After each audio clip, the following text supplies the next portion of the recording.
World's biggest astrology community in Tamil.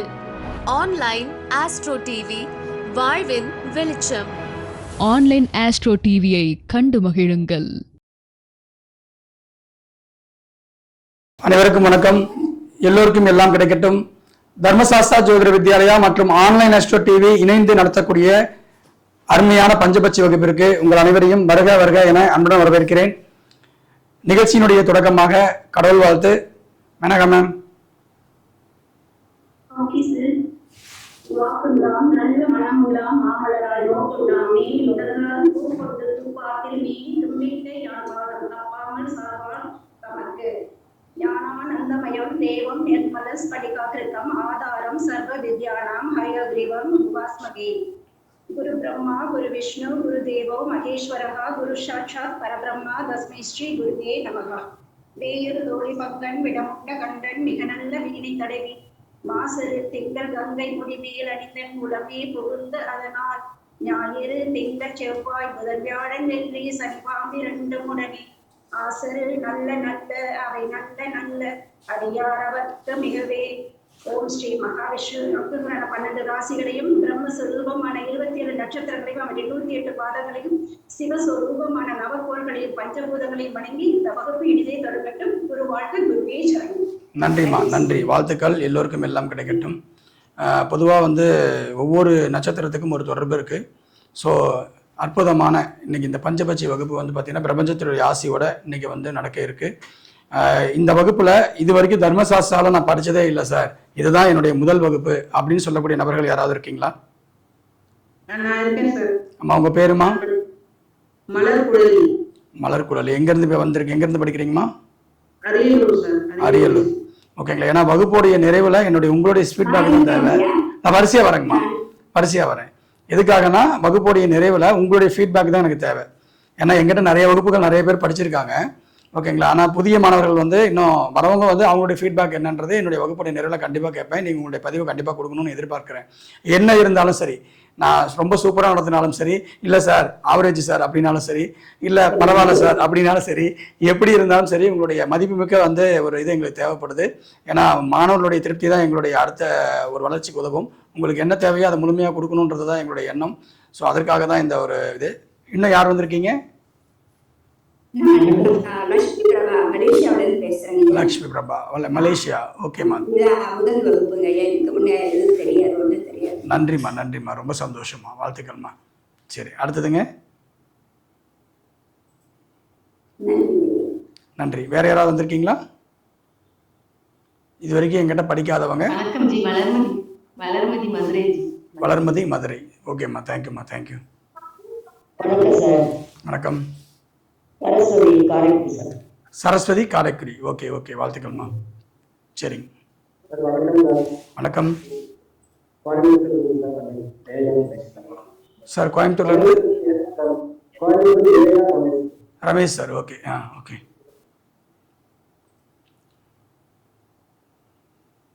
எல்லாம் வந்துட்டாங்க, சொல்லிட்டாங்களா? ஓகே. ஸோ புதுமுகங்கள் அனைவருக்கும் தர்மசாஸ்திராவினுடைய குடும்பத்தின் சார்பாக உங்கள் வருக வருக என வரவேற்கிறோம். அற்புதமான ஒரு வகுப்புங்க, பஞ்சபட்சி வகுப்பு. இது முடிவில் நீங்கள் தெரிஞ்சுக்குவீங்க. இந்த பெரிய கலையை எனக்கு சொல்லிக் கொடுத்த எனது குருநாதர்கள். முதல்ல அடிப்படை பாடம் அப்படின்றது பார்த்தீங்கன்னா உயர் திரு மகா ஞானமூர்த்தி அவர்கிட்ட இருந்து பார்த்துக்கிட்டோம். அதைத் தொடர்ந்து அவருடைய குருநாதர் சிவகுமார் ஐயர்கிட்ட அடுத்த லெவலுக்கு போனோம். அதைத் தொடர்ந்து என்னுடைய குருநாதர், என்னுடைய எல்லாத்துக்கும் மூலாதாரமாக இருக்கக்கூடிய என்னுடைய குருநாதர் உயர் திரு மருதமலை குருஜி அவர்கிட்ட இருந்தும் நம்முடைய நிறைய விஷயங்கள் கற்றுருக்கோம். அதைத் தொடர்ந்து இந்த பஞ்சபட்சி கலையில் இன்னும் மெருகேற்றக்கூடிய என்னுடைய இன்னொரு குருநாதர் கோட்டையூர் சிவசுப்பிரமணிய அவர்கள் இதை கற்றுக் கொடுத்துருக்கார். ஸோ என்னுடைய 4 குருமார்களையும் இந்த நேரத்தில் நினைத்து கொண்டு அவர்கள் கற்றுக் கொடுத்த வித்தையிலிருந்து இன்னும் கொஞ்சம் மேலோட்டமாக, ஆணித்தரமாக, இன்னும் துல்லியமாக, எளிமையாக, ஓகேங்களா, உங்களுக்கு புரிகிற வகையில் இந்த பஞ்சபட்சி வகுப்பு பிரபஞ்சத்தினுடைய ஆசீர்வாதத்தோடும் நவகிரகத்தினுடைய ஆசீர்வாதத்தோடும் உங்களுக்கு பஞ்சபூத சக்தியினுடைய ஆசீர்வாதத்தோடும் நம்ம எடுக்க இருக்கேன். ஸோ அனைவருக்கும் என்னை நெஞ்சார்ந்த ஒரு வாழ்த்துக்களையும் வரவேற்பையும் தெரிவித்துக் கொள்கிறேன். இப்போ நீங்கள் பண்ண வேண்டியது, நான் கேட்குறதவங்க டிஸ்டர்பன்ஸ் இல்லாதவங்க பேசலாம். ஓகேங்களா. இப்போ ஃபேன் சத்தம் ஓடுறது, பின்னாடி யாராவது டிவி ஓடிட்டுருக்கு, இந்த மாதிரி டிஸ்டர்பன்ஸ் இருந்தது அப்படின்னா தயவு செஞ்சு நீங்கள் மியூட் பண்ணி எதுவுமே பேசாதீங்க. டிஸ்டர்பன்ஸ் இல்லாதவங்க மட்டும் நீங்கள் பேசலாம். ஒன்று. ரெண்டாவது, உங்களுக்கு எல்லா பாடங்களும் வீடியோ ரெக்கார்டிங் செய்யப்பட்டிருக்கு. ஸோ ரெக்கார்டிங் செய்யப்பட்டு நம்மளுடைய ஆப் மூலியமாக உங்களுக்கு வந்து வீடியோ வழங்கப்படும். ஓகேங்களா? ஸோ அதனால் வந்து நீங்கள் வந்து வீடியோ வந்து மீண்டும் ஒரு தடவை பார்த்துக்கலாம். இந்த ஆப் வந்து 1 வருஷம் வரைக்கும் நீங்கள் பார்த்துக்க முடியும். இதுதான் எங்களுடைய உத்தரவாதம். ஸோ திரும்ப திரும்ப அந்த வீடியோவை நீங்கள் எத்தனை முறை வேணாலும் பார்த்துக்கலாங்க. ஓகேங்களா? இதையும் நான் சொல்லிடுறேன். அதே போல் வந்து பார்த்தீங்க அப்படின்னா, இந்த வகுப்புக்கு வந்து நீங்கள் என்ன பண்ணணும்னா, என்னுடைய வகுப்பு ஷார்ப்னா ஷார்ப் 7 மணிக்கு வகுப்புனா 7 மணிக்கு ஆரம்பிச்சிருவோம். ஓகேங்களா? அந்த மாதிரி தான் என்னுடைய வகுப்பு இருக்கும். ஸோ வகுப்பில் கலந்துக்கணும்னு நினைக்கிறவங்க தினசரி அந்த 7 மணின்றதை வந்து ஷார்ஃபான வந்து நீங்கள் வச்சுக்கோங்க. ஸோ இன்றைக்கி வந்து நம்மளுடைய முதல் வகுப்பு. இதை தொடர்ந்து நாளை மறுநாள், அதாவது 2 நாள் மட்டும் வகுப்பு இருக்காதுங்க. ஓகேங்களா? ஒரு முக்கியமான ஒரு ப்ரோக்ராம் இருக்கிறதுனால 2 நாள் வகுப்பு இல்லை. மீண்டும் திங்கட்கிழமை அன்னைக்கு வந்து பார்த்திங்கன்னா நம்மளுடைய வகுப்பானது தொடர்ந்து நடைபெறும் என்பதையும் இங்கே வந்து மீண்டும் பதிவு பண்ணிக்கிறேன். இப்போ நம்ம வகுப்புக்குள்ளே போயிடுவோம். முதல்ல பஞ்சபட்சி சாஸ்திரம். இப்போ நிறைய பேர் என்னுடைய இதுலேயே வந்து என்னுடைய குருமார்ட்ட படிச்சிருக்கலாம். அதே மாதிரி வந்து பார்த்தீங்கன்னா வெளியிலேருந்து கூட படிச்சுட்டு வந்திருக்கலாம். இவங்க எல்லாம் தயவு செஞ்சு என்ன பண்ணுறீங்க அப்படின்னா, ஒரு பிளாங்காக இருங்க. ஓகேங்களா? உங்களுக்கு தெரிஞ்சிருக்கலாம், நிறைய யூஸ் பண்ணியிருக்கலாம். ஆனால் இப்போ வந்து எதுவும் வந்து நீங்கள் இது பண்ணிக்க வேண்டாம். ஓகேங்களா? ஸோ பஞ்சபட்சியை பற்றி இன்னும் துல்லியமாக உங்களுக்கு விளக்கமாக நான் சொல்லணும்னு ஆசைப்பட்றேன். அதனால தான் இந்த வார்த்தையை சொல்கிறேன். அதுக்கு பிறகு உங்களுடைய கருத்துக்களை நீங்கள் தெரிவிக்கலாம். சரி, முதல்ல வந்து பஞ்சபட்சி அப்படின்ற விஷயங்கள் எங்கேருந்து ஆரம்பித்தது அப்படின்ற ஒரு விஷயங்கள் நம்ம வருவோம். என்னை பொறுத்தவரையில் என்னென்னா, நான் எந்த விஷயமா இருந்தாலும் ஆரம்பத்துலேருந்து ஏன், எதுக்கு, எதனால் அப்படின்ட்டு கேட்குற ஆள் தான். சாதாரணமாலாம் விட்டுட்டு போகிற ஆள்லாம் கிடையாது. ஸோ உலகத்தில் வந்து எத்தனையோ சாஸ்திரங்கள் இருக்குது. இந்த பஞ்சபட்சி சாஸ்திரத்துக்கு மட்டும் இவ்வளோ பெரிய முக்கியத்துவம் எதனால் வந்துச்சு அப்படின்றதான் என்னுடைய முதல் கேள்வியாக இருந்துச்சு. ஓகேங்களா? ஏன்னா இப்போ வந்து பார்த்தீங்க அப்படின்னா, என்னோட குருநாதர்கள் சொல்லிக் கொடுக்கும்போது என்ன சொல்லிக் கொடுப்பாங்க அப்படின்னா, ஜோதிடம் வந்து பார்த்தீங்க அப்படின்னா, ஜோதிடத்தில் நீங்கள் நடக்கக்கூடிய திசாபத்திகளை கூட ஒரு கண்ட்ரோல் பண்ணக்கூடிய சக்தி பஞ்சபட்சிக்கு இருக்குது. பஞ்சபட்சி சாஸ்திரத்தை நீ சரியாக ஹேண்டில் பண்ணிட்டீங்க அப்படின்னா, உங்களுடைய கர்ம வினைகள் வந்து கூட நீங்கள் வெளிப்படுறதுக்கான வாய்ப்புகள்லாம் இருக்குது. இது அவ்வளோ பெரிய ஒரு அற்புதமான ஒரு சாஸ்திரம் சொல்லி தான் ஆரம்பித்தாங்க. ஒரு ஈடுபாடை வந்து ஏற்படுத்தினாங்க. அப்போ ஜோதிடம் தெரியாதவங்க இதை படிக்கலாமா? ஜோதிடம் தெரியாதவங்க 100% படிக்கலாம். இதுக்கு ஜோதிடத்துக்கு அவசியமே கிடையாது. ஜோதிடத்தை தாண்டிய ஜோதிடத்தை கட்டுப்படுத்தக்கூடிய ஒரு கலையாக தான் இந்த பஞ்சபட்சியானது இருக்குது அப்படின்றத நம்ம நினைக்கணும். சரி, இந்த பஞ்சபட்சி கலை எப்படி வந்துச்சு அப்படின்ற விஷயத்தை நம்ம ஆய்வுகள் பண்ணும்போது நம்ம முன்னோர்கள் சொல்லிக் கொடுத்தது தான். ஆய்வுகள்லாம் கிடையாது, நம்மளுடைய குருமார்கள் சொல்லிக் கொடுத்தது தான். முதல்ல பஞ்சபட்சிக்கு கதாநாயகன் அப்படின்னா யார் அப்படின்னா, எப்பயுமே ஹீரோ ஆஃப் த ஈவெண்ட் அப்படின்னு பார்த்தீங்கன்னா காட் சிவா தான். ஓகேங்களா? ஸோ வந்து சிவபெருமான் வந்து பார்த்தீங்க அப்படின்னா இந்த உலகத்தை ஆள்வதற்காக பஞ்சபூதங்களை படைத்தார். பஞ்சபூதங்கள் அப்படின்னா நமக்கு எல்லாத்துக்குமே தெரியும். நிலம், நீர், நெருப்பு, காற்று, ஆகாயம், இல்லையா? இதுதான் பஞ்சபூத சக்தி. இந்த பஞ்சபூத சக்தி மட்டும் வந்து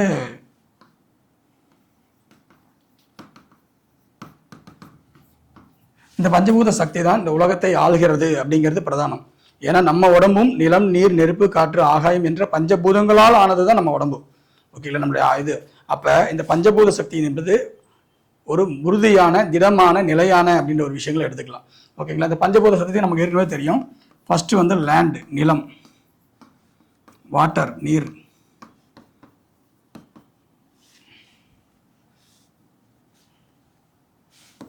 நெருப்பு, காற்று, ஆகாயம். இதுதான் வந்து பஞ்சபூத சக்தியோட ஒரு அமைப்பு. சரி, இந்த பஞ்சபூதங்களை நம்ம பார்க்கும்போது நமக்கு என்ன சார் அப்படின்னு பார்த்தீங்கன்னா, நமக்கு நிறைய பேருக்கு ஒரு பெரிய ஒரு குழப்பம் வரும். இப்போ வந்து பார்த்தீங்கன்னா நிறைய தசாபுத்திகள் நம்ம ஜாதக ரீதியாக நம்ம எல்லாத்துக்கும் பார்க்கும்போது இவங்க பிறப்பாங்க, இப்படியெல்லாம் வாழ்வாங்க, இப்படியெல்லாம் வளருவாங்க, இவங்களுடைய வாழ்க்கை இப்படி இருக்குன்னு நம்ம நினைக்கிறோம். ஆனால் எதிர்பாராத விதங்களால் வந்து பார்த்தீங்க அப்படின்னா சில ஒரு மிகப்பெரிய ஒரு ஆக்ஷன் மூலியமாக, சுனாமி, இந்த மாதிரி இயற்கை சீரடைகள் மூலியமாக பல பேர் வந்து இறந்துருக்காங்க. நம்ம எல்லாம் பார்த்துருக்கோம், கேட்டிருக்கோம், இல்லையா? ஸோ இந்த மாதிரி நிகழ்வுகள் நடக்கும்போது நமக்குள்ள ஒரு பெரிய கேள்வி வரும். ஜோதிடம் பொய்யா? ஜோதிடம் பொய்யானா அப்ப ஜாதகம் நல்லா இருக்கிறவங்க ஏன் செத்து போனா அப்படின்ற ஒரு பெரிய கேள்விகள் வரும். இந்த கேள்வி எனக்கு தோண்டி இருக்கு. ஓகேவா? அப்ப நம்ம இதை யோசிக்கும் போது எனக்கு கிடைத்த பதில் என்ன அப்படின்னு பாத்தீங்க அப்படின்னா, முதல்ல வந்து பாத்தீங்க அப்படின்னா நவகிரக சக்தி. ஓகேங்களா? நவகிரக சக்திகள் வந்து பஞ்சபூதங்களுடைய அனுமதி பெற்றுதான் இந்த பூமியில இயங்க முடியும். நவகிரக சக்திகள் வந்து மனிதனுடைய உடம்புல இயக்கணும் அப்படின்னா பஞ்சபூத சக்தியோட தன்மை இல்லாம இயங்க முடியாது. இதுதான் ஒரு விஷயம். அதனாலதான் நம்ம 12 ராசிகளுக்கும் நிலம், நீர், நெருப்பு, காற்று, ஆகாயம், நிலம், நீர், நெருப்பு, காற்று கொடுத்துருக்கோம். ஆகாயம்ங்கிறது நம்மளோட உயிர் புள்ளி தான் ஆகாயம். ஓகேங்களா? அப்ப நிலம் வந்து ஆகாயத்துக்கு சம்பந்தம் வரும், நீர் வந்து ஆகாயத்துக்கு சம்பந்தம் வரும், நெருப்பு ஆகாயத்துக்கு சம்பந்தம் வரும், காற்று ஆகாயத்துக்கு சம்பந்தம் வரும். ஆகாயத்துலதான் இந்த 4 பஞ்சபூதங்களும் இயங்குது. ஆகாயத்துலதான் இந்த 4 பஞ்சபூதங்களும் இயங்குது. இதுதான் ஜோதிடத்துல நம்ம கத்துக்கிட்ட விஷயம். ஓகேங்களா? அப்ப அந்த விஷயத்த அப்படியே வந்து எடுத்துக்கிட்டு அதுக்குள்ள வந்து பாத்தீங்கன்னா நவகிரகங்கள் தன்னுடைய பாதசாரங்கள், நட்சத்திரங்கள் வாயிலாக ஒரு மனிதனுடைய கொடுப்பனையே சொல்லக்கூடிய கர்மவினை பலன்கள் தான் வந்து ஜோதிடத்தை பத்தி நம்ம படிக்கிறோம். அதுதான் உங்களுக்கு வாழ்க்கையில இந்த விஷயங்கள் நடக்கும் நம்ம சொல்லுவோம். இதையும் தாண்டி ஒரு பிரச்சனை வருது, டோட்டலா எல்லாருமே வந்து இந்த இடத்துல ஒரு வந்து தன்னுடைய இயற்கை பேரழிவினால் உலகத்தில் இருக்கக்கூடிய மக்கள் நிறைய பேர் இறந்து போறாங்க அப்படின்னா அங்க 100% இது பாதிப்பு யாருனால அப்படின்னா இந்த பஞ்சபூத சக்தினால மட்டும்தான். ஓகேங்களா? பஞ்சபூத சக்தியில அவங்களை தடுக்கிறதுக்கு யாருமே கிடையாது. ஓகேங்களா? பஞ்சபூதி சக்தியில எந்த ஜாதகமும் வேலை செய்யாது. அப்ப வந்து பாத்தீங்கன்னா ஒரு சுனாமி வருது, அப்ப வந்து ஒரு நீர்னால மிகப்பெரிய ஒரு ஆபத்து வருது அப்படின்னா அங்க ஜாதகம் நல்லா இருக்குது அப்படின்ற அவங்க தப்பிக்க முடியாது. ஓகேங்களா? அதுல வந்து போகணும்னு விதி இருக்கும்போது எல்லாத்தையும் வாரி சொல்லிட்டு தான் போகும். ஓகேங்களா? அப்ப அவங்க கர்ம வினைகள் என்ன ஆகும் அப்படின்னா அடுத்த பிறவியில வந்து பாத்தீங்க அப்படின்னா நல்ல கொடுப்பனையை உருவாக்கி நீண்ட ஆயுளோட நிரகாத்திரமா வாழக்கூடிய ஆற்றலை வந்து அடுத்த வாய்ப்பு பஞ்சபூதங்கள் உருவாக்கி கொடுக்கும். இதுதான் யதார்த்தமான சூழ்நிலை. அப்ப பஞ்சபூதங்கள் தான் இங்க மஸ்ட் அப்படின்றத நீங்க எல்லாம் தெரிஞ்சுக்கணுன்றதுக்கு தான் இந்த பதில். ஓகேங்களா? அப்ப பஞ்சபூதங்கள் இல்லாம நம்ம வாழ்க்கையில எதுவுமே பண்ண முடியாது அப்படின்ற விஷயங்கள் எல்லாருமே உணரணுன்றதுக்காக தான் இப்ப நம்ம சொல்றோம். சரி, ரைட். இறைவன் வந்து இந்த பஞ்சபூதங்களை படைச்சிட்டாரு. இந்த பஞ்சபூதங்கள் வந்து பாத்தீங்க அப்படின்னா நவகரங்களே கண்ட்ரோல் பண்ண முடியாது, நான் ஏற்கனவே சொல்லிட்டேன். நவகரங்களே பஞ்சபூதங்களுடைய அனுமதி பெற்றுதான் இந்த பூமியில வந்து நம்மளுடைய கர்மவினையை கொடுக்கறதுக்கு உதவும் நம்ம சொல்லிட்டோம். அப்ப பஞ்சபூதங்கள் தான் மெயின் தத்துவம்னு சொல்லிட்டேன். இந்த பஞ்சபூதத்தை அவர் என்ன பண்றாரு அப்படின்னா படிச்ச உடனே இந்த பஞ்சபூத சக்தியை வந்து பூமியில யாருக்கு ஃபர்ஸ்ட் கொடுக்குறாருன்னா தன்னுடைய மனைவி பார்வதி தேவிக்கு இந்த பஞ்சபட்சி கலையை கொடுக்குறாரு. ஏன் பஞ்ச பச்சைகளை தேர்ந்தெடுக்காருன்றதை பின்னாடி சொல்றேன். ஓகேங்களா? சோ பார்வதி தேவிக்கு கொடுத்த உடனே பார்வதி தேவி என்ன பண்றாரு அப்படின்னா அது தன்னுடைய சந்ததியை வளர்க்கறதுக்காக தமிழ் கடவுளான முருகனுக்கு வந்து தன்னுடைய பஞ்சபட்சி சாஸ்திர கலையை வந்து துல்லியமா வந்து கொடுக்குறாங்க. அவங்க மூலியமா வருது. அவர்கள் மூலியமா பல முருகன் மூலியமா தான் சித்தர்களுக்கு இந்த பஞ்சபட்சி கலையானது பரவி வந்ததாக ஓகேங்களா நம்மளுடைய மூல சாஸ்திரங்கள் சொல்லுது. ஓகேங்களா? ஆரம்பத்துல வந்து பாத்தீங்கன்னா ஓலைச்சுவடிகள் தான். இந்த ஓலைச்சுவடிகள்ல நிறைய விஷயங்கள் வந்து ஒவ்வொருத்தரும் ஒவ்வொரு தலைமுறையிலையும் வாழ்ந்த சித்தர்கள் வந்து சொல்லிக் கொடுத்தது மட்டும்தான் அதெல்லாம் எடுத்து கோர்வை பண்ணி நம்ம வந்து பாத்தீங்கன்னா இன்னைக்கு அனுபவிக்கிறோம். இன்னைக்கு நம்ம எதை அனுபவிக்கிறோமோ இது எதுவுமே நம்ம வந்து கண்டுபிடிக்கவே இல்லை. இதுதான் உண்மை.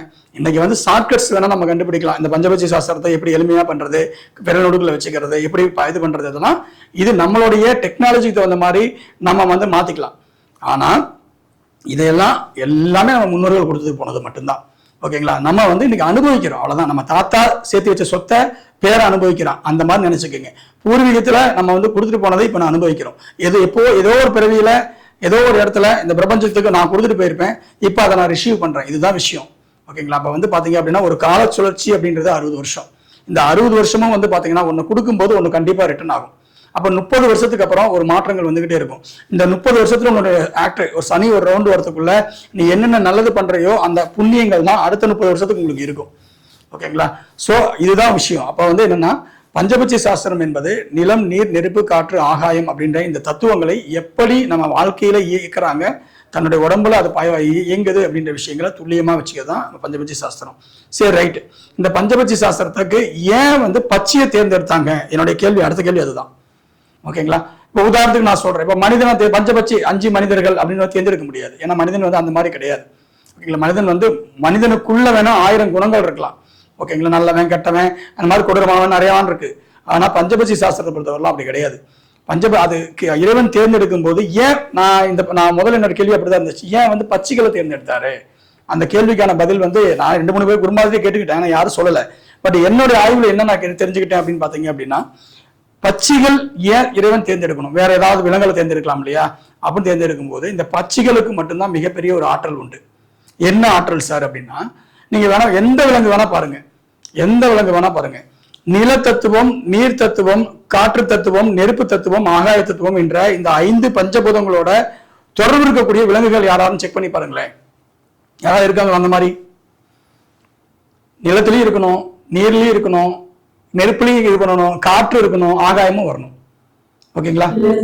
இந்த மாதிரி ஒரு விலங்குகள் வந்து எந்த 84 லட்சம் உயிரினங்கள்ல வந்து இந்த பறவை இனத்தை தவிர வேற எந்த இதுக்குமே வந்து கிடையாது. ஓகேங்களா? 5 பஞ்சபூதங்களையும் தொடர்புபடுத்துறது பறவை இனங்கள் மட்டும்தான். அதனாலதான் அவர் என்ன பண்றாரு அப்படின்னா இந்த பஞ்சபட்சி சாஸ்திரத்துக்கு பறவை பச்சி அப்படின்னா பறவைன்னு அர்த்தம். ஓகேங்களா? இந்த பச்சின்ற வார்த்தைக்கு என்னதுங்க? பச்சி அப்படின்னா பறவை அப்படின்னு அர்த்தம். இதுக்கு இன்னொரு பேர் இருக்கு, புல் அப்படிம்பாங்க. இந்த புல் அப்படின்னால பறவை தான். கொஞ்சம் மீட் பண்ணிக்கோங்கம்மா, கொஞ்சம் பின்னாடி சவுண்ட் வருது, கொஞ்சம் மீட் பண்ணிக்கோங்க. ஏன்னா லைவ் போயிட்டு இருக்கு, கொஞ்சம் டிஸ்டர்பன்ஸ் இல்லாமல் நீங்களே ஹேண்டில் பண்ணிக்கோங்க. பின்னாடி சத்தம் வருதுங்கய்யா, இன்னும் சத்தம் வருது, யாரும் பேசுகிறாங்க. ஓகே சரிங்க. அப்போ வந்து பார்த்தீங்கன்னா இதை நீங்கள் வந்து புரிஞ்சுக்கணும். அப்போ பச்சி அப்படின்னா பறவைகள். அப்போ 5 பஞ்சபூதங்களோட தொடர்புடையது மட்டும்தான் பறவைகள் மட்டும்தான். வேற எந்த உயிரினமும் அந்த பஞ்சபூதத்தோட தொடர்பு வரல. அப்போ மனிதனுடைய இயக்கங்களை வந்து பார்த்தீங்க அப்படின்னா இந்த பச்சைகளாக அவர் நோட் பண்றாரு. யாரு? இறைவன் வந்து இந்த பூமிக்கு கொடுக்கும்போது சித்தர்கள் கொடுக்குறாரு. சரி, இது எந்த சித்தர்கள் வந்து அதிகமாக நமக்கு வந்து கொடுத்துருக்காங்க அப்படின்னா, ஆரம்பத்துல இருந்து பஞ்சபட்சி சாஸ்திரத்தை நிறைய பேர் ஃபாலோ பண்ணியிருக்காங்க. ஓகேங்களா? அகத்தியர் அப்படின்றது, அவர் அகத்தியர்னா நம்ம ஒரே அகத்தியர் நினைச்சிட்டு இருக்காங்க. அகத்தியர்ல 100 பேருக்கு மேல இருக்காங்க. ஓகேங்களா? இந்த மாதிரி அகத்தியர்ன்ற பேர்ல வந்து பஞ்சபட்சி சாஸ்திரத்தை ஆய்வு பண்ணவங்களும் இருக்காங்க. அதுக்கப்புறம் தொல்காப்பியர், அவருடைய காலத்திலையும் வந்து பாத்தீங்க அப்படின்னா பஞ்சபட்சி சாஸ்திர ஆய்வுகள் இருந்திருக்கு. ஓகேங்களா? அதுக்கப்புறம் உரோம ரிஷின்ற அவரும் ஒரு சித்தரும் வந்து பார்த்தீங்கன்னா பஞ்சபட்சி சாஸ்திரத்தை கொடுத்திருக்கிறார். இதுக்கப்புறம் காகபுஜண்டர் இவரும் வந்து பஞ்சபட்சி சாஸ்திரம் கொடுத்திருக்காரு. ஓகேங்களா? கும்பமுனி இவரும் வந்து கொடுத்திருக்கிறார். ஸோ இவங்க எல்லாம் கொடுத்திருக்காங்களே ஒழிய இந்த பஞ்சபட்சி சாஸ்திரத்தை ஒரு முறையாக பயன்படுத்தக்கூடிய, ஓகேங்களா, அனைவரும் ஏற்றுக்கொள்ளக்கூடிய ஒரு சாஸ்திரமாக இன்றைக்கு வரைக்கும் தமிழகம் என்றும் பெரிய ஜோதிடர்களாகட்டும், பெரிய பஞ்சபட்சி நிபுணர்களாகட்டும் எல்லாருமே எதை ஃபாலோ பண்றாங்க அப்படின்னா இந்த காகபுஜண்டர் எழுதிய ஓலைச்சுவடியில் அடிப்படையாக கொண்ட பஞ்சபட்சி சாஸ்திரம் தான். ஸோ நம்ம படிக்கக்கூடியது இந்த காகபுஜருடைய பஞ்சபட்சி சாஸ்திரம் தான். ஓகேங்களா? இவரு எந்த வகையில் கொடுத்துருக்காரு அப்படின்ற விஷயங்களை தான் நம்ம இந்த அருமையான ஒரு வகுப்புல நம்ம பார்க்க போறோம். ரைட்டுங்களா? சரி, இப்போ இப்படிதான் வந்திருக்கு. சரி, இந்த பஞ்சபட்சி ஏன் வந்துச்சுன்ற விஷயம், ஏன் பச்சையை தேர்ந்தெடுத்தாங்கன்றதை நான் சொல்லிட்டேன். காகபுஜண்டர் வழியாக நம்ம வந்து ஒரு மிகப்பெரிய ஒரு பஞ்சபட்சி சாஸ்திரத்துக்குள்ள என்ட்ரி ஆகிறத நம்ம சொல்லிட்டோம். இது ஒரு பக்கம் இருக்கு. அதுக்கடுத்து நம்ம பார்க்க வேண்டிய விஷயங்கள் வந்து பாத்தீங்க அப்படின்னா, இந்த பஞ்சபட்சி அப்படிங்கிறது பஞ்சம் என்றால் 5 என்று பொருள் நமக்கு ஏற்கனவே தெரியும் இல்லையா? பஞ்சம் அப்படின்னு என்னதுங்க? 5. அப்ப 5 பட்சிகள் இருக்கணும் இல்லையா? 5 விதமான பட்சிகள் இருந்தாதான் இந்த நம்ம ஒரு வடிவமைப்பு வந்து வகுப்பு வந்து பூர்த்தியை செய்ய முடியும். அதே மாதிரி என்ன பண்றது விஷயங்கள் தெரியும் இல்லையா? இந்த பட்சிகளை வந்து எப்படி வந்து இறைவன் தேர்ந்தெடுக்கிறான்னு பாத்தீங்க அப்படின்னா, முதல் பட்சி வந்து பாத்தீங்கன்னா வல்லூறு பட்சின்னு சொல்றாங்க. வல்லூறு, இந்த வல்லூறு எப்படின்னா இந்த கருட இனத்தினுடைய ஒரு வகை. வல்லூர்னு போட்டு என்ன பண்றீங்க, இந்த ராஜாளி பறவைன்னு போடுங்க. இதுக்கு இன்னொரு பேர் இருக்கு, ராஜாளி பறவை.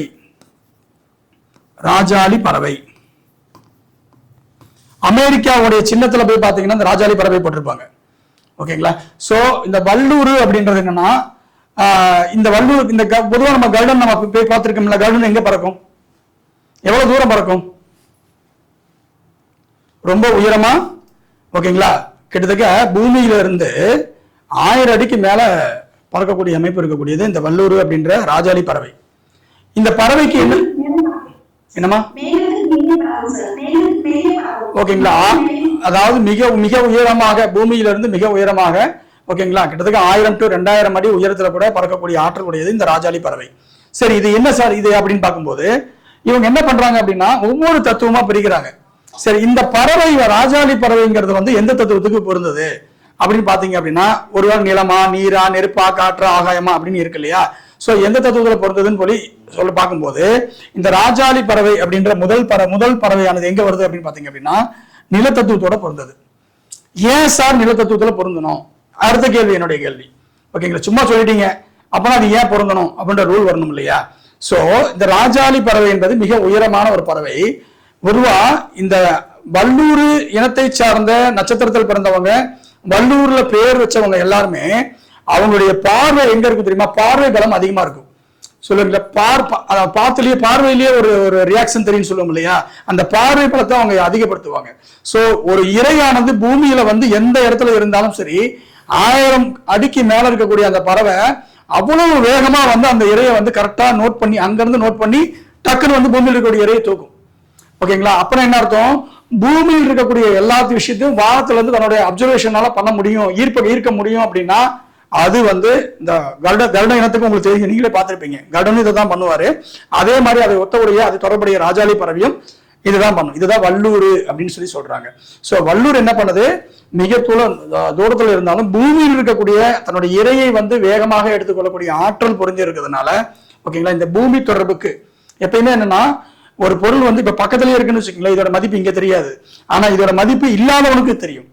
என்னோட பேனா இங்க இருக்கு, சூப்பரான பேனா ஒண்ணு நான் வச்சிருக்கேன், இதோட மதிப்பு இங்க இருக்கும் போது எனக்கு பெருசா தெரியாது. ஆனா ஒரு எழுதக்கூடிய நிலையில் இருக்கக்கூடிய ஒரு குழந்தைக்கு அந்த பேனா கிடைக்கும் போது மிகப்பெரிய இருக்கும். இது சூப்பரா இருக்கு பேனா, அந்த மாதிரி எனக்கு வேணும், இந்த மாதிரி பேனா வாங்கி கொடுத்தா பரவாயில்ல, அந்த மாதிரி தான்.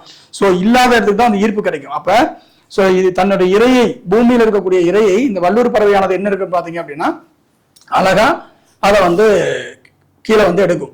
அதுதான் அந்த நிலத்தத்துவத்துடைய பிறந்தது. இதை தாண்டி வேற ஏதாவது சுச்சம் இருக்கா சார்? இருக்கு. என்ன சுச்சம் அப்படின்னா, இந்த வல்லூர் பறவை, அதாவது கருடன் இருக்கார் இல்லையா, கருடனுடைய இன்னொரு அதாவது கூட்டாளி அப்படின்னு சொல்லலாம். கருடனுடைய உருவத்தில் இருக்கக்கூடிய அமைப்புன்னு வச்சுக்கலாம். ஸோ கருடன் வந்து பாத்தீங்க அப்படின்னா இதுக்கு ஒரு இருக்கு. இப்போ பாத்தீங்கன்னா இதுக்குள்ள போறதுக்கு முன்னாடி தமிழ் எழுத்துக்குள்ள போயிருவோம் ஃபர்ஸ்ட். ஏன்னா தமிழ் எழுத்துக்குள்ள ஒரு தொடர்பு இங்க இருக்கு. அந்த எழுத்து வந்து இதுல வந்துடுறேன் நான். இப்ப வல்லூர் மட்டும் அப்படியே இருக்கட்டும், ஓகேங்களா? இப்ப தமிழ் எழுத்துக்குள்ள நான் போறேன். இப்ப உதாரணத்துக்கு தமிழ் எழுத்துக்கள் எத்தனை?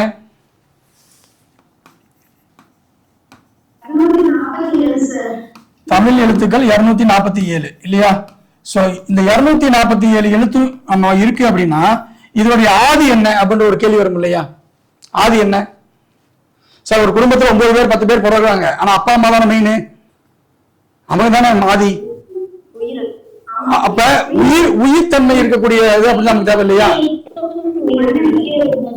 உயிரெழுத்துக்கள் தான் மீனா. இந்த உயிரெழுத்துக்கள் இருந்துதான் என்ன ஆகுதுங்க? உயிரெழுத்துக்கள் 12 இல்லையா? என்ன எழுத்து சொல்லுங்க பார்ப்போம்.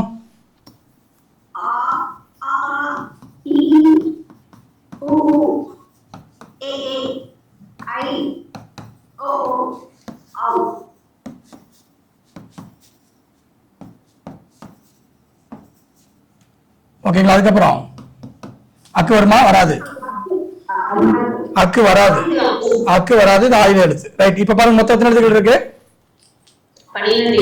12 எழுத்துக்கள் இருக்கு. இப்ப நம்ம இது சவுண்ட்ஸா பிரிக்கிறோம். எப்பவுமே வார்த்தைகளை வந்து பெயரை நீங்க சொல்லும் போது வவல்ஸ் யூஸ் பண்ணணும். எந்த ஒரு பெயரா இருந்தாலும் அதோடைய வந்து இதோட சேர்க்கை தான். இப்ப உயிரெழுத்துக்கள் இது, மெய்யெழுத்துக்கள் 18 இல்லையா? ஓகே, அந்த உயிரெழுத்தும் மெய்யெழுத்தும் சேர்ந்தாதான் என்னதுங்க? உயிர்மெய் எழுத்தா மாறும் இல்லையா? உயிரெழுத்தும் மெய்யெழுத்து சேர்ந்தா உயிர்மெய் எழுத்தா மாறும். இது ரெண்டு உயிர்மெய் எழுத்துக்கள் 216, மெய்யெழுத்துக்கள் 18. சோ மொத்தம் வந்து ஆயுத எழுத்தோட சேர்த்து மொத்தம் 247 விதி. பட் ஆனா இந்த உயிரெழுத்துக்கள் இருந்துதான் என்னதுங்க எல்லாமே உருவாகுதுன்றதுதான் அடிப்படை காரணம். சரி, இந்த உயிரெழுத்துக்கள்லயுமே வந்து பாத்தீங்க அப்படின்னா ஒரு 5 எழுத்துக்கள் மட்டும்தான் இன்னும் அடிப்படையா இயங்குது. அதான் வவல்ஸ் சொல்றாங்க. சோ இன்னும் அடிப்படையா இருக்கக்கூடிய 5 எழுத்துக்கள் நம்ம எடுக்க போறோம். சோ இதுல வந்து பாத்தீங்கன்னா குறில் எழுத்துக்கள்னு இருக்கு. என்னது? குறில் எழுத்துக்கள். சோ குறில் எழுத்துக்கள் என்ன இருக்குன்னு தெரியுமா? ஆ, இ, உ, ஏ,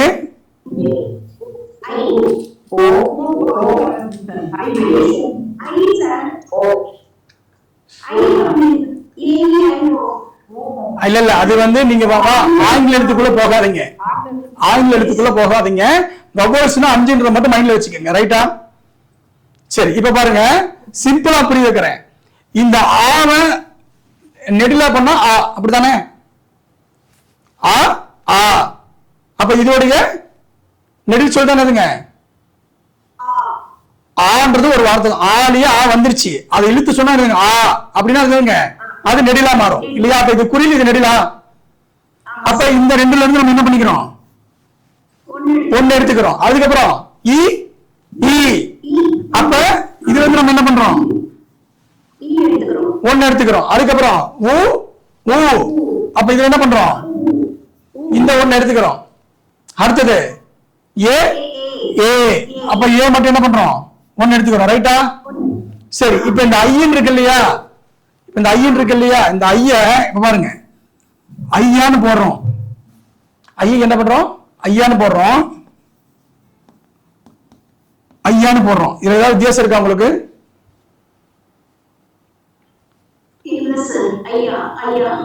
இந்த சவுண்ட்ஸ் மட்டும் தான் நமக்கு கணக்கு. சவுண்ட்ஸ் மட்டும் நோட் பண்ணுங்க. இங்க ஐயான்னு போட்டிருக்கேன், இங்க ஐயான்னு போட்டிருக்கேன். சவுண்ட்ஸ் நமக்கு என்ன வருது? ஓகேவா? அப்ப இதுலயே அந்த ஆன்ற இடத்துலயே இந்த ஐ வந்துருதா இல்லையா? அப்ப இதை ரிஜெக்ட் பண்ணிடலாமா? அடுத்தது வாங்க, ஓக்கு வாங்க. ஓ, ஓ, ஓ வந்துருச்சா? அதுலயே தான் ஓ அவு வரும். அவு, அந்த ஊ வரும் பாருங்க. அவு அப்படின்னு என்ன சவுண்ட் என்ன வருதுங்க? ஊ அவு அப்படின்னா ஊ சவுண்ட் வருதாங்க, வருது சார். அப்ப இதை அவாய்ட் பண்ணிடலாமா? அவாய்ட் பண்ணிடலாம். ஓகே, அப்ப இது ரெண்டையும் அவாய்ட். அப்ப நமக்கு ஓகே பண்ணது எது? ஆ இ ஆ, அவ்வளவுதான். இப்ப இதை நம்ம எழுதி வச்சுக்கிறோமா? ஆமா சார். ஓகேவா? இப்ப அப்படியே நம்ம என்ன பண்ண போறோம் அப்படின்னா, இதுதான் உயிர் சக்திகள்னு பேரு. இந்த உயிர் சக்திகள் தமிழ் எழுத்துக்கள் தான் உலகத்தினுடைய ஆதி மொழி. சோ தமிழ் எழுத்துக்கள் தான் முருகனுடைய மொழி. சோ முருகன் என்ன பண்றாரு, இந்த உயிர் சக்தி எழுத்துக்கள் தான் இந்த உலகத்துல எல்லாமே இயக்குது. இதுக்கு பஞ்சபூதங்கள் தொடர்பு இருக்கு, இதுக்கு பஞ்சபட்சிகள் தொடர்பு இருக்குன்றத தீர்மானிக்கக்கூடிய அற்புதமான ஒரு கலையை தான் நம்ம கத்துக்க போறோம். இந்த கலை எந்த கிரகத்தினாலும் எந்த நட்சத்திரத்தினாலும் இதை என்ன பண்ண முடியாது, அழிக்கவோ இது பண்ணவோ முடியாது. பஞ்சபட்சி நினைச்சா, பஞ்சபூதங்கள் நினைச்சா என்ன வேணா மாற்றம் பண்ணும். ஆனா மத்த கிரகங்களோ நட்சத்திரங்களோ இந்த பஞ்சபட்சி சாஸ்திரத்தை அழிக்க முடியாது. அதனாலதான் பஞ்சபட்சி சாஸ்திரத்தை பார்ப்பவனிடம் பகைக்காதே அப்படின்னு ஒரு ரூல் சொல்லுவாங்க. பஞ்சபட்சி சாஸ்திரம் என்பது சரி, இன்னொருத்தர் நிறைய பேர் கேள்வி கேட்கலாம், சார் நான் பஞ்சபட்சி படிச்சிருக்கேன், ஆனா நான் அந்த டைமுக்கெல்லாம் பண்ணியிருக்கிறேன், ஆனா எனக்கு காரியம் சக்சஸ் ஆகிறது இல்லை, இதுக்கு என்ன ரீசன் அப்படின்னு சொல்லி கேட்பாங்க. ஓகேங்களா? ஆரம்பத்துல இந்த கேள்வி எனக்கும் இல்லை, இந்த கேள்விதான். ஆனா இதுக்கு ஒரு விதி இருக்கு. என்ன விதி அப்படின்னா, ஒரு உதாரணத்துக்கு நம்ம சொல்லணும் அப்படின்னா, ஒரு பொருள் ஒரு உணவு நம்ம சாப்பிட்றோம் இல்லையா, அந்த சாப்பிட்றோட ரியாக்ஷன் தெரியறதுக்கு கூட ஒரு மணி நேரம் 2 மணி நேரம் தேவை. ஓகேவா? இதுதான் யதார்த்தமான சூழ்நிலை. அப்படிங்கும் போது ஒரு கலையை நீங்க பயன்படுத்துறீங்க அப்படின்னா, அந்த கலையை எந்த அளவுக்கு நீங்க உள்வாங்கி இருக்கீங்க, அதுக்கு மதிப்பு கொடுத்துருக்கீங்க, அந்த மந்திரங்களை சொல்லியிருக்கீங்கன்றதான் இங்க கான்செப்ட். ஓகேங்களா? சோ ஒவ்வொரு கிரகத்திற்கும், அதாவது ஒவ்வொரு பஞ்சபட்சக்கும் பஞ்சபூதங்களுக்கும் பாத்தீங்க அப்படின்னா திசைகள் இருக்கு. ஓகேங்களா? இந்த திசை இவங்களுக்கு ஒர்க் அவுட் ஆகுன்றது இருக்கு. அதே மாதிரி மந்திர சொற்கள் இருக்கு, எழுத்துக்கள் இருக்கு. நமசிவாய மந்திரத்தால பஞ்சாட்சர மந்திரம் இருக்கு. சோ மந்திரங்கள் இருக்கு. அது எப்படி சொல்லணும், எந்த நேரத்துல சொல்லணும், எவ்வளவு சொல்லணும், அதன் பிறகு நீங்க என்ன பண்ணணுன்றதான் விதி. ஓகேங்களா? இதையெல்லாம் நம்ம சரியா முறையா ஒரு குருநாதர்கிட்ட படிச்சு உள்வாங்கி எழுதி வச்சு அதை அடாப்ட் பண்ணிட்டு நீங்க தொடர்ந்து ஃபாலோ பண்ணிட்டு அதன் பிறகு நீங்க பஞ்சபட்சியை ஃபாலோ பண்ணா மட்டும்தான் நீங்க வெற்றியாளரா மாற முடியும். ஓகேங்களா? ஏதோ வந்தோம் 2 நாள்ல படிச்சோம், சொல்லி கொடுத்தாங்க, இதை வச்சு நம்ம பஞ்சபட்சி நேரத்தில் இதை பண்ணலாம் அப்படின்னா 100% ஒர்க் அவுட் ஆகாது. அதை புரிஞ்சுக்கணும். அதே மாதிரி பஞ்சபட்சி சாஸ்திரத்தை எல்லா இடங்கள்லயும் பயன்படுத்தலாமா? பஞ்சபட்சியை மட்டும்தான் நான் பாக்குறேன், நான் வேற எதையுமே பார்க்க மாட்டேன் சார், எனக்கு நாள் தேவையில்லை, நட்சத்திரம் தேவையில்லை, கிழமை தேவையில்லை, எதுவுமே தேவையில்லைன்னா நீங்கள் எதையும் பார்க்க வேண்டிய அவசியமே இல்லை. ஓகேங்களா? பஞ்சபட்சியை பார்த்தா பஞ்சபட்சியை மட்டும்தான் நீங்க பார்க்கணும். ஓகேங்களா? எனக்கு நாளும் நல்லா இருக்கணும், நட்சத்திரமும் நல்லா இருக்கணும், ஹோரையும் நல்லா இருக்கணும், அதே மாதிரி பாத்தீங்கன்னா எனக்கு பஞ்சபட்சியும் வரணும், டேட்டும் நல்லா இருக்கணும். இப்படி எல்லாம் எடுக்கிறது கண்டிப்பாக சரி வராது. அது ஒரு 6 மாசத்துக்கு ஒரு நாள் எடுக்கலாம். ஒரு முகூர்த்தம் இருக்குன்னா ஒரு 6 மாசத்துக்கு ஒரு தடவை எடுக்கலாம். அந்த மாதிரி நீங்க டைமிங் கொடுத்தா நம்ம எடுத்து கொடுக்கலாம். இதுதான் உண்மையா தவிர பஞ்சபட்சி சாஸ்திரம் தனியா தான் நீங்க டீல் பண்ணணும். ஓகேங்களா? இதை மட்டும் நீங்க எடுத்தீங்கன்னா இதை மட்டும் நீங்க ஃபாலோ பண்ணிட்டு போகலாம். இது நீங்கள் புரிந்து கொள்ள வேண்டிய விஷயம். சரி, பஞ்சபட்சி சாஸ்திரத்துக்கு ராகு காலம், யமகண்டம், கரிநாள், ஓகேங்களா, இந்த மாதிரி அதே மாதிரி என்னதுங்க ஜீவன் இல்லாத நாட்கள், ஓகேங்களா, பிரதமை, அமாவாசை, பௌர்ணமி, அஷ்டமி, நவமி எதுவும் வேலை செய்யாது. எல்லா நாட்களிலுமே நீங்க என்ன பண்ணலாம்னா பஞ்சபட்சி சாஸ்திரத்தை தாராளமாக பயன்படுத்தலாம். இது ஒரு விஷயம். அதுக்கு அடுத்தது முக்கியமான ஒரு விஷயம், தனிய நாள்னு ஒன்று இருக்கும். தனித்து வைக்கப்பட்ட நாள்னு அர்த்தம். அப்ப அந்த நாட்களை மட்டும் இந்த பஞ்சபட்சி சாஸ்திரத்தை நீங்க பயன்படுத்தக்கூடாது. அது ஒண்ணு மட்டும்தான் விதிவிலக்கு. ஓகேங்களா? சோ இந்த நாட்கள் ஆகாதுன்னு ஏற்கனவே ஒதுக்கி வைக்கப்பட்ட நாள்ல மட்டும் நீங்க பஞ்சபட்சி சாஸ்திரம் சார்ந்த விஷயங்கள்ல எந்த விதமான வேலையும் செய்யாம நீங்க எடுத்துக்கிட்டீங்கன்னா போதும். இதை தாண்டி பட்சிகள் அப்படின்னு நம்ம சொன்னோம் இல்லையா, 5 பட்சிகள் சொல்றோம். இது பட்சிக்குள்ள போறேன். இந்த எழுத்துக்களோடைய தொடர்புடைய பட்சிகள் அப்படின்ற விஷயங்களை இறைவன் எப்படி நமக்கு கொடுக்குறாருன்ற விஷயத்தை தான் நம்ம பார்க்க போறோம். ஓகேங்களா? முதல் பாத்தீங்கன்னா ஏற்கனவே சொன்ன மாதிரி முதல் பட்சி பாத்தீங்கன்னா ஆவுக்கு உண்டான எழுத்து பட்சிக்கு உண்டானது பாத்தீங்கன்னா வல்லூர் தான் முதல் பட்சிக்கு. ஓகேவா? ஏற்கனவே நான் சொன்னேன் லேண்ட், நிலம். ஓகேங்க? அப்ப நிலத்தத்துவத்தை நான் ஏற்கனவே சொன்னேன். வானத்தோட இருந்து ஒரு பறவை பூமியில் இருக்கக்கூடிய இறையை துல்லியமாக தேடுது அப்படின்னு பாத்தீங்க அப்படின்னா அது ராஜாளி பறவைன்னு சொல்றோம். இந்த ஆ எழுத்து இருக்கு இல்லையா, இந்த ஆ எழுத்துல இந்த இடத்துல இருக்கக்கூடிய இந்த பாருங்க, இந்த அப்படியே இந்த வடிவம் இருக்கு இல்லையா, இந்த வடிவம் மட்டும் இந்த பறவை உட்கார்ந்தது அப்படின்னா இந்த ஆ எழுத்து மாதிரிதான் இருக்கும். அதோடைய உட்கார்தல், அந்த ராஜாளி பறவையானது உட்கார்ந்து இருக்கும் போது அதை அப்படியே பார்த்தீங்க அப்படின்னா தூரத்துல இருந்து ஸ்கேன் பண்ணி பார்த்தீங்கன்னா இந்த ஆ எழுத்து வடிவிலே தான் அதோடைய உருவம் இருப்பதாக இறைவன் நமக்கு சொல்றாரு. ஓகேங்களா? அதனாலதான் இந்த வல்லூர் பறவைக்கு கொண்டு போய் ஆ கொடுக்குறாங்க. ஓகேவா? தமிழ் எழுத்துக்கள்ல முதல் எழுத்துக்கள்ல ஆதி எழுத்தான ஆ தான். இந்த பூமி தாய் தான் நம்ம சொல்றோம். இப்ப நம்ம எல்லாமே வாழ்ந்துட்டு இருக்கோம் அப்படின்னா பூமியோட தொடர்பு இல்லாம எதுவுமே பண்ண முடியாது. ஏன்னா நம்ம கண்ணால பார்க்கக்கூடியது பூமி தான். நீர் கூட என்ன ஆகும் அந்த இடத்துக்கு தகுந்த மாதிரி. கொஞ்சம் மீட் பண்ணிக்கோங்கம்மா. உள்ள வரவங்க தயவு செஞ்சு வெளியில பேசாதீங்க. ஓகேவா? டிஸ்டர்ப். Okay okay. அதாவது வந்து பாத்தீங்க அப்படின்னா ஏன்னா என்னுடைய கோர்வை வந்து மிஸ் ஆயிருன்றதுக்காக தான், வேற ஒன்றும் கிடையாது. ஸோ நிலம் மட்டும் பார்த்தீங்கன்னா அப்படின்னா நிரந்தரமான ஒரு விஷயம். நம்ம பார்க்கும்போது நமக்கு வந்து நிரந்தரம்னு சொல்ல முடியும். நீரை வந்து நீங்கள் என்ன பண்ண முடியாது, நிரந்தரமாக பிடிச்சி வச்சுக்க முடியாது. ஓகேவா? காற்றை உங்களால பிடிச்சி வைக்க முடியாது. நெருப்பை நீங்க தொடவே மாட்டீங்க. ஆகாயம் எல்லாமே ஆகாயத்துக்குள்ளதான் இருக்கு. ஓகேங்களா? எல்லாமே ஆகாயத்துக்குள்ளதான் இருக்கு. ஸோ இந்த மாதிரி பஞ்சபூத தத்துவத்துல லேண்டு மட்டும்தான் நம்ம என்னதுங்க நம்ம பாதத்தை பதிக்க முடியும். மற்ற இடத்துல எல்லாம் ஒரே நீர்ல உங்களால நிக்க முடியாது. ஓடிக்கிட்ட நீர்ல காலை வைப்பீங்க, அவ்வளவுதான் விஷயம். தான் ஒரே நீரா இருக்காது. ஆனா லேண்டுங்கிறது அப்படி கிடையாது. இந்த இடத்துல நீங்க காலை வச்சீங்கன்னா அந்த இடத்துல வச்சுக்கலாம். ஸோ லேண்டு மட்டும்தான் நிலையான தத்துவத்தை உடையது. அப்போ உலகத்தினுடைய ஆதி என்று சொல்லக்கூடியது ஆதான். இந்த ஆ எழுத்து வந்து பாத்தீங்கன்னா எப்பவுமே நிலையா நின்று வேலை செய்யும்னு சொல்லுவாங்க. அந்த ஆ எழுத்துல எது ஆரம்பிச்சாலும் சரி. அப்ப ஆங்கில எழுத்துல ஏன்னு சொல்லுவோம், தமிழ் எழுத்துல ஆன்னு சொல்லுவோம். ஓகேங்களா? அப்ப ஜோதிடம் ஆங்கிலத்துல ஆஸ்ட்ரோன்னு சொல்றோம் இல்லையா? அப்ப ஜோதிடம் வந்து வளர்ந்துகிட்டே இருக்கு அப்படின்னா அதுக்கான விஷயம் தான் முதல் எழுத்துல தான் இருக்கு.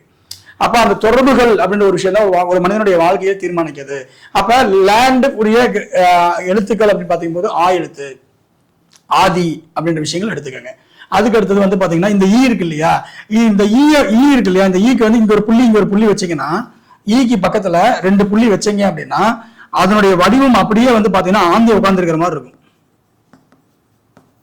2வது பறவை பேரு ஆந்தை, 2வது பறவை பேரு ஆந்தை. இது நீர் தத்துவத்துல இருக்கும்.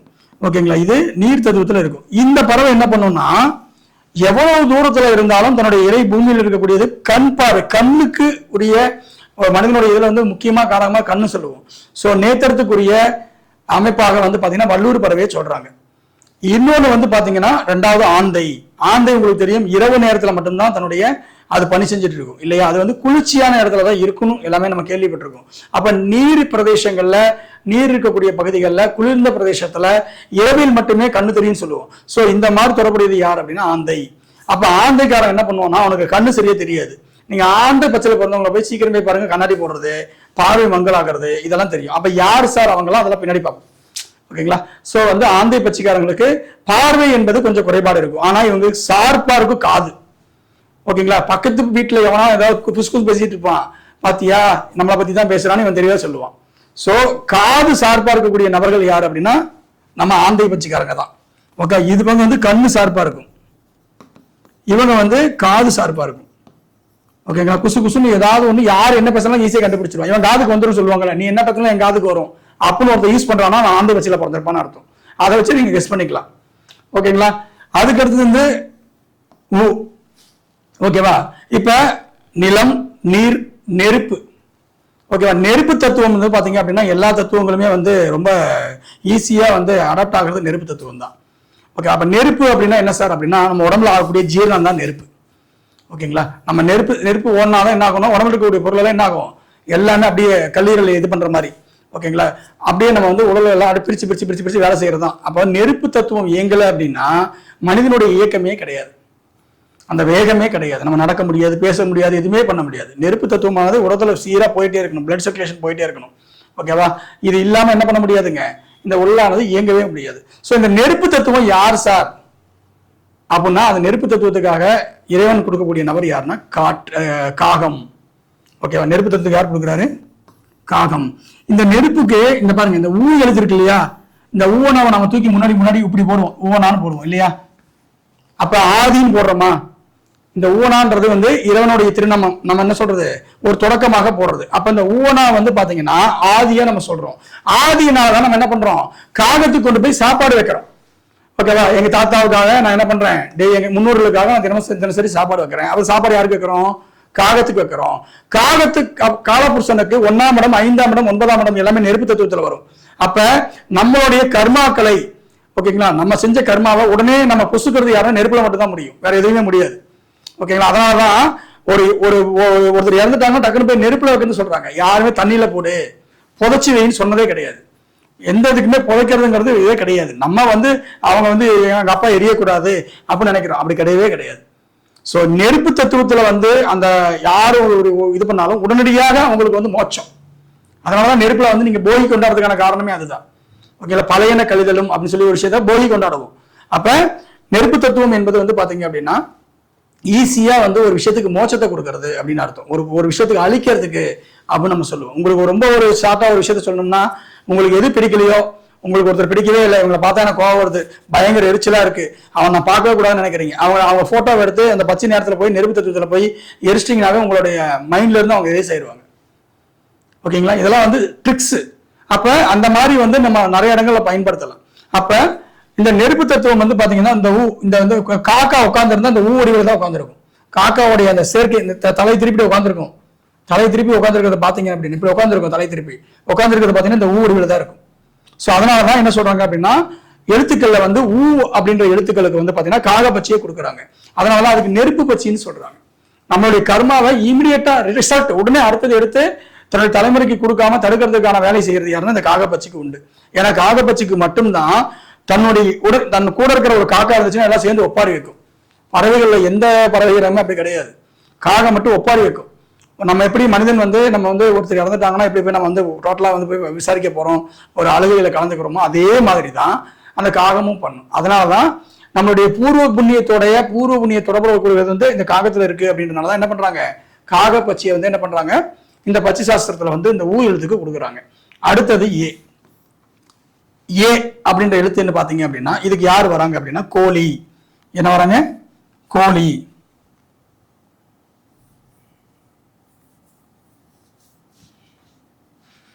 இந்த ஏ எழுத்துக்கு வந்து பாத்தீங்கன்னா கோழி பட்சி வருது. ஓகேங்களா? கோழி பட்சி ஏன் சார் வருது, வேற ஏதாவது வரலாம் இல்ல அப்படின்னு பாத்தீங்கன்னா, இந்த கோழி என்ன பண்ணு தெரியுங்களா, இந்த பூமியுடைய சுழற்சியை கரெக்டா நோட் பண்ணிட்டே இருக்கக்கூடிய ஆள் யாருன்னா கோழி மட்டும்தான். ஓகேங்களா? அந்த காலத்துல இருக்கக்கூடிய எல்லாம் நல்ல கோழியா இருந்துச்சு. 4:30 மணி ஆச்சுன்னா கொக்கரக்கோ அப்படின்னு கோவும் இல்லையா? இன்னைக்கு 6 மணி ஆனா கூட கோழிக்கு தெரிய மாட்டேங்குது. ஏன்னா அது எல்லாமே வந்து வேற மாதிரியான உற்பத்தியில் அது வருது, கிராஸ் அப்படின்னு சொல்லுவாங்க. ஸோ அதனால அதை வந்து உருவாக்க முடியல. ஆனா நம்ம ஒரிஜினலா வீட்டில் இருக்கக்கூடிய கோழிகள், நாட்டுக்கோழி எல்லாம் பாத்தீங்கன்னா 4:30 மணிக்கு பூமியோட சுழற்சி வந்து அதோடைய அப்சர்வேஷன் கொடுக்கும், ஒரு அதிர்வலையை கொடுக்கும்.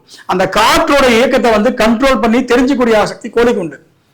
ஓகேங்களா? இந்த நேரத்துல இந்த காற்று இந்த இப்படி வந்துச்சு அப்படின்னா இதுதான் வந்து தொடக்கம் அப்படின்ற ஒரு விஷயத்த யாருமே கெஸ் பண்ண மாட்டாங்க, கோழி செக் பண்ணும். ஓகேங்களா? அதனால இந்த காற்றினுடைய தத்துவத்துக்காக சொல்லப்பட்டதுதான் இந்த கோழி. இது வந்து காற்று தத்துவத்துக்கு உரியது. ஓகேவா? காற்றினுடைய இயக்கத்தை சொல்லக்கூடியதுதான் கோழி. அந்த சவுண்ட்ஸ், அந்த கால என்ன பண்ணுதுங்க, கொக்கரக்கோன்னு கூவுது இல்லையா? அப்ப காற்று மூலியமா தன்னுடைய வந்து என்ன பண்ணுதுங்க, எல்லாத்தையும் எழுப்பி விடுது. ஓகேங்களா? அந்த நிகழ்வானது, பூமியானது அடுத்த நிகழ்வை தொடப்போகிறது, எல்லாம் இந்திரிங்கன்னு சொல்றதுக்கான ஒரு அடையாள சின்னமாக அதை ஏற்படுத்துது. அதுதான் என்னதுங்க, இந்த கோழி காற்று தத்துவம். அதே மாதிரி இந்த வடிவம் கோழி வந்து பாத்தீங்க அப்படின்னா அதனுடைய அமைப்பு ஏ எப்படி உட்கார்ந்து இருக்கீங்க, ஏ போட்டுனீங்கன்னா அந்த ஏவோட அமைப்பையும் கோழியோட அமைப்பு செக் பண்ணி பாத்தீங்க அப்படின்னா ஒரே மாதிரி இருக்கும். உட்கார்ந்ததுன்னா கோழி உட்கார்ந்து ஏ மாதிரி தான் இருக்கும். அதனாலதான் இறைவன் என்ன சொல்றாரு, ஏ தத்துவத்தோட ஏன்ற எழுத்தோடைய ஓகேங்களா பஞ்சபூத சக்தியாக காற்று தத்துவத்தை இணைச்சு அதுக்கு கோழி அப்படின்ற ஒரு விஷயத்த எடுத்திருக்காங்க. அடுத்தது வந்து இறுதியாக ஓ. இந்த ஓ எழுத்து நமக்கு ஓனாவே நமக்கு எல்லாத்துக்குமே ஞாபகம் வர விஷயம்னா மயில் தத்துவம் தான். ஓகேங்களா? இந்த ஓங்காரம், நீங்க வந்து முருகனை நினைக்கிறவங்க எல்லாமே முருகன் பேர் சொல்லும் போது பக்கத்துல நமக்கு 2 பேர் ஞாபகம் வரும், ஒன்னு மயில், இன்னொன்னு கோழி. ஓகேங்களா? அந்த சவுண்ட்ஸ் ஓங்காரம் அப்படின்னாவே என்னதுங்க, அகார உகாரம் அகாரம் சொல்லுவாங்க. அதுதான் ஓம் என்ற அடையாளத்தினுடைய அற்புதம். அகார உகாரம் அகாரம், ஆக்கல் அழித்தல் காத்தல், ஆக்கல் காத்தல் அழித்தல், இதுதான் அகார உகாரம் அகாரத்தினுடைய விளக்கம். அப்ப இந்த பூமியில கலியுகத்துல இந்த சொல்லுக்கான காரகாதிபதி யார் அப்படின்னா செவ்வாய் முருகன் தான், வேற யாருமே கிடையாது. இந்த பூமியில இந்த கலியுகத்துல ஓகேங்களா முதல் கடவுளா இருக்கக்கூடியது விநாயகரா இருந்தாலும் கூட நம்மளை பொறுத்தவரையிலும் பாத்தீங்கன்னா அகார உகார அகாரத்தை ஆளக்கூடிய சக்தி ஓம் என்ற வடிவத்தினுடைய சக்தியாக சொல்லக்கூடியது முருகன். அதனாலதான் முருகா அப்படின்ற இடத்துல மும்மூர்த்திகளை உள்ள கொண்டு வந்துடுறாங்க. ஓகேங்களா? மும்மூர்த்திகளை கும்புறது ஒண்ணுதான், முருகாவை கும்புறது ஒண்ணுதான் அப்படின்ற விஷயத்தை கொண்டு வருவாங்க. சோ அதுல இந்த ஓ எழுத்து அப்படின்றது வந்து பாத்தீங்கன்னா ஓம் என்ற எழுத்தில் இருந்து வந்ததுதான். அப்ப அந்த ஓ எழுத்து எப்படி இருக்குன்னா, மயில் தன்னுடைய சிறகை இப்படி விரிச்சுது அப்படின்னா ஓகேங்களா அதோட வடிவம் வந்து இறைவனுக்கு எப்படி தெரியுது, அந்த ஓ எழுத்தோட வடிவத்தோட தெரியுதாமா. ஓகேங்களா? அதான் அது சொல்றாரு. சரி, இந்த ஓ எழுத்து எதனோட தொடர்புடையதுன்னா ஆகாய தத்துவத்தோட தொடர்புடையது.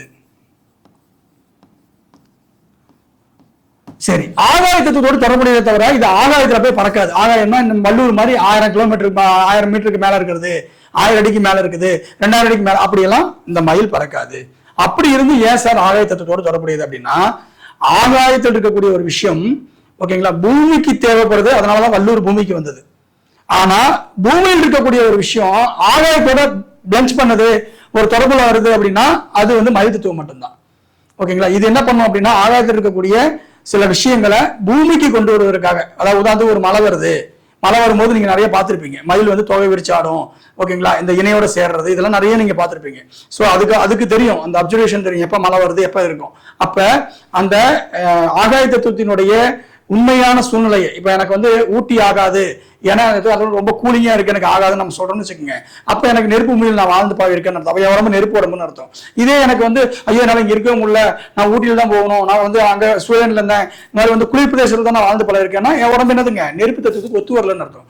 அப்ப இந்த மயில் என்ன பண்ணும் அப்படின்னா, பஞ்சபூதங்கள்ல எல்லா இடத்துலயுமே வந்து அதோடைய தத்துவத்தை இயக்கும். ஆகாய தத்துவம்ங்கிறது எல்லாத்துக்குமே காமனா இருக்கும். ஆனா அது என்ன பண்ணும், ஆகாயத்தில் இருக்கக்கூடிய மேகங்கள், மலைகள், அது சார்ந்த விஷயங்களை உடனடியா தன்னுடைய அப்சர்வேஷன், தன்னுடைய இது மூலியமா தோகை விரிச்சு ஆடக்கூடிய ஆற்றல் யாருக்கு உண்டு அப்படின்னா இந்த மயிலுக்கு உண்டு. அதனாலதான் 5ஆவதா இருக்கக்கூடிய இந்த ஓ எழுத்து மயில் பட்சிக்கு கொடுத்து அது ஆகாய தத்துவமாக நம்ம முன்னோர்கள் கொண்டு வந்தாங்க. ஓகேங்களா. சோ பஞ்சபட்சியில நம்ம படிச்சிருப்போம், ஏதோ எங்க குருநாதர் சொன்னாரு, ஓகேங்களா, இந்த மாதிரி வந்துச்சு, இந்த எழுத்து அப்படின்னு. ஆனா ஏன், எதுக்கு, எதனால், எப்படின்றத நம்ம கேட்டிருக்கவும் மாட்டோம், சொல்லியிருக்கவும் மாட்டாங்க. ஓகேங்களா, இதுதான் விஷயம். அப்ப நீங்க வந்து இதை தெரிஞ்சுக்கிட்டீங்க அப்படின்னா தான் அடுத்த ஸ்டெப்புக்கு போக முடியும். அப்ப நமக்கு என்னாச்சு, நமக்கு இப்ப என்ன கிடைச்சிருச்சு அப்படின்னா பட்சிகள் கிடைச்சிருச்சு, 5 பட்சி கிடைச்சிருச்சு இல்லையா. சோ 5 பட்சி நமக்கு எல்லாத்துக்குமே தெரியும். அப்ப முதல் பட்சி நான் சொன்ன மாதிரி வல்லூர், 2வது பட்சி என்ன சொன்னேன், சூப்பர், ஆந்தை. 3வது பட்சி என்ன சொன்னேன், 4வது பட்சி என்ன சொன்னேன், 5வது பட்சி என்ன சொன்னேன், மயில். ஓகே, இது நம்ம பார்த்துட்டோம். ஓகே, இதுக்கப்புறம் இதோட எழுத்துக்கள் சொன்னமா, வல்லூருக்கு என்ன எழுத்துக்கள் சொன்னேன், ஆந்தைக்கு, காகத்துக்கு, கோழிக்கு, மயிலுக்கு. ஓகே, அப்ப எழுத்துக்கள் நம்ம கண்டுபிடிச்சாச்சு இல்லையா. சரி, அதுக்கு அடுத்தது நம்ம பார்க்கக்கூடிய விஷயங்கள் என்ன அப்படின்னா, முக்கியமா போறோம். இப்ப வந்து பாத்தீங்கன்னா திசைகள் அப்படின்னா, எப்பயுமே வந்து இந்த வல்லூர் பட்சிக்கு வந்து பாத்தீங்க அப்படின்னா முதல் திசை எப்பயுமே எங்க ஆரம்பிச்சாலும் சரி, முதல் திசை கிழக்குங்க. என்னதுங்க, காலச்சக்கரத்தின் கிழக்கு, கிழக்கு திசை. 2வது தெற்கு, 3வது மேற்கு. காலச்சக்கரத்தின் அடிப்படையில் அப்படியே நீங்க போட்டுக்கலாம். 4வது வடக்கு. 5வது ஆகாயத்தை மட்டும், ஓகேங்களா, அதாவது கார்னர் சொல்லுவோம் இல்லையா, கார்னர் என்ன சொல்லலாம்,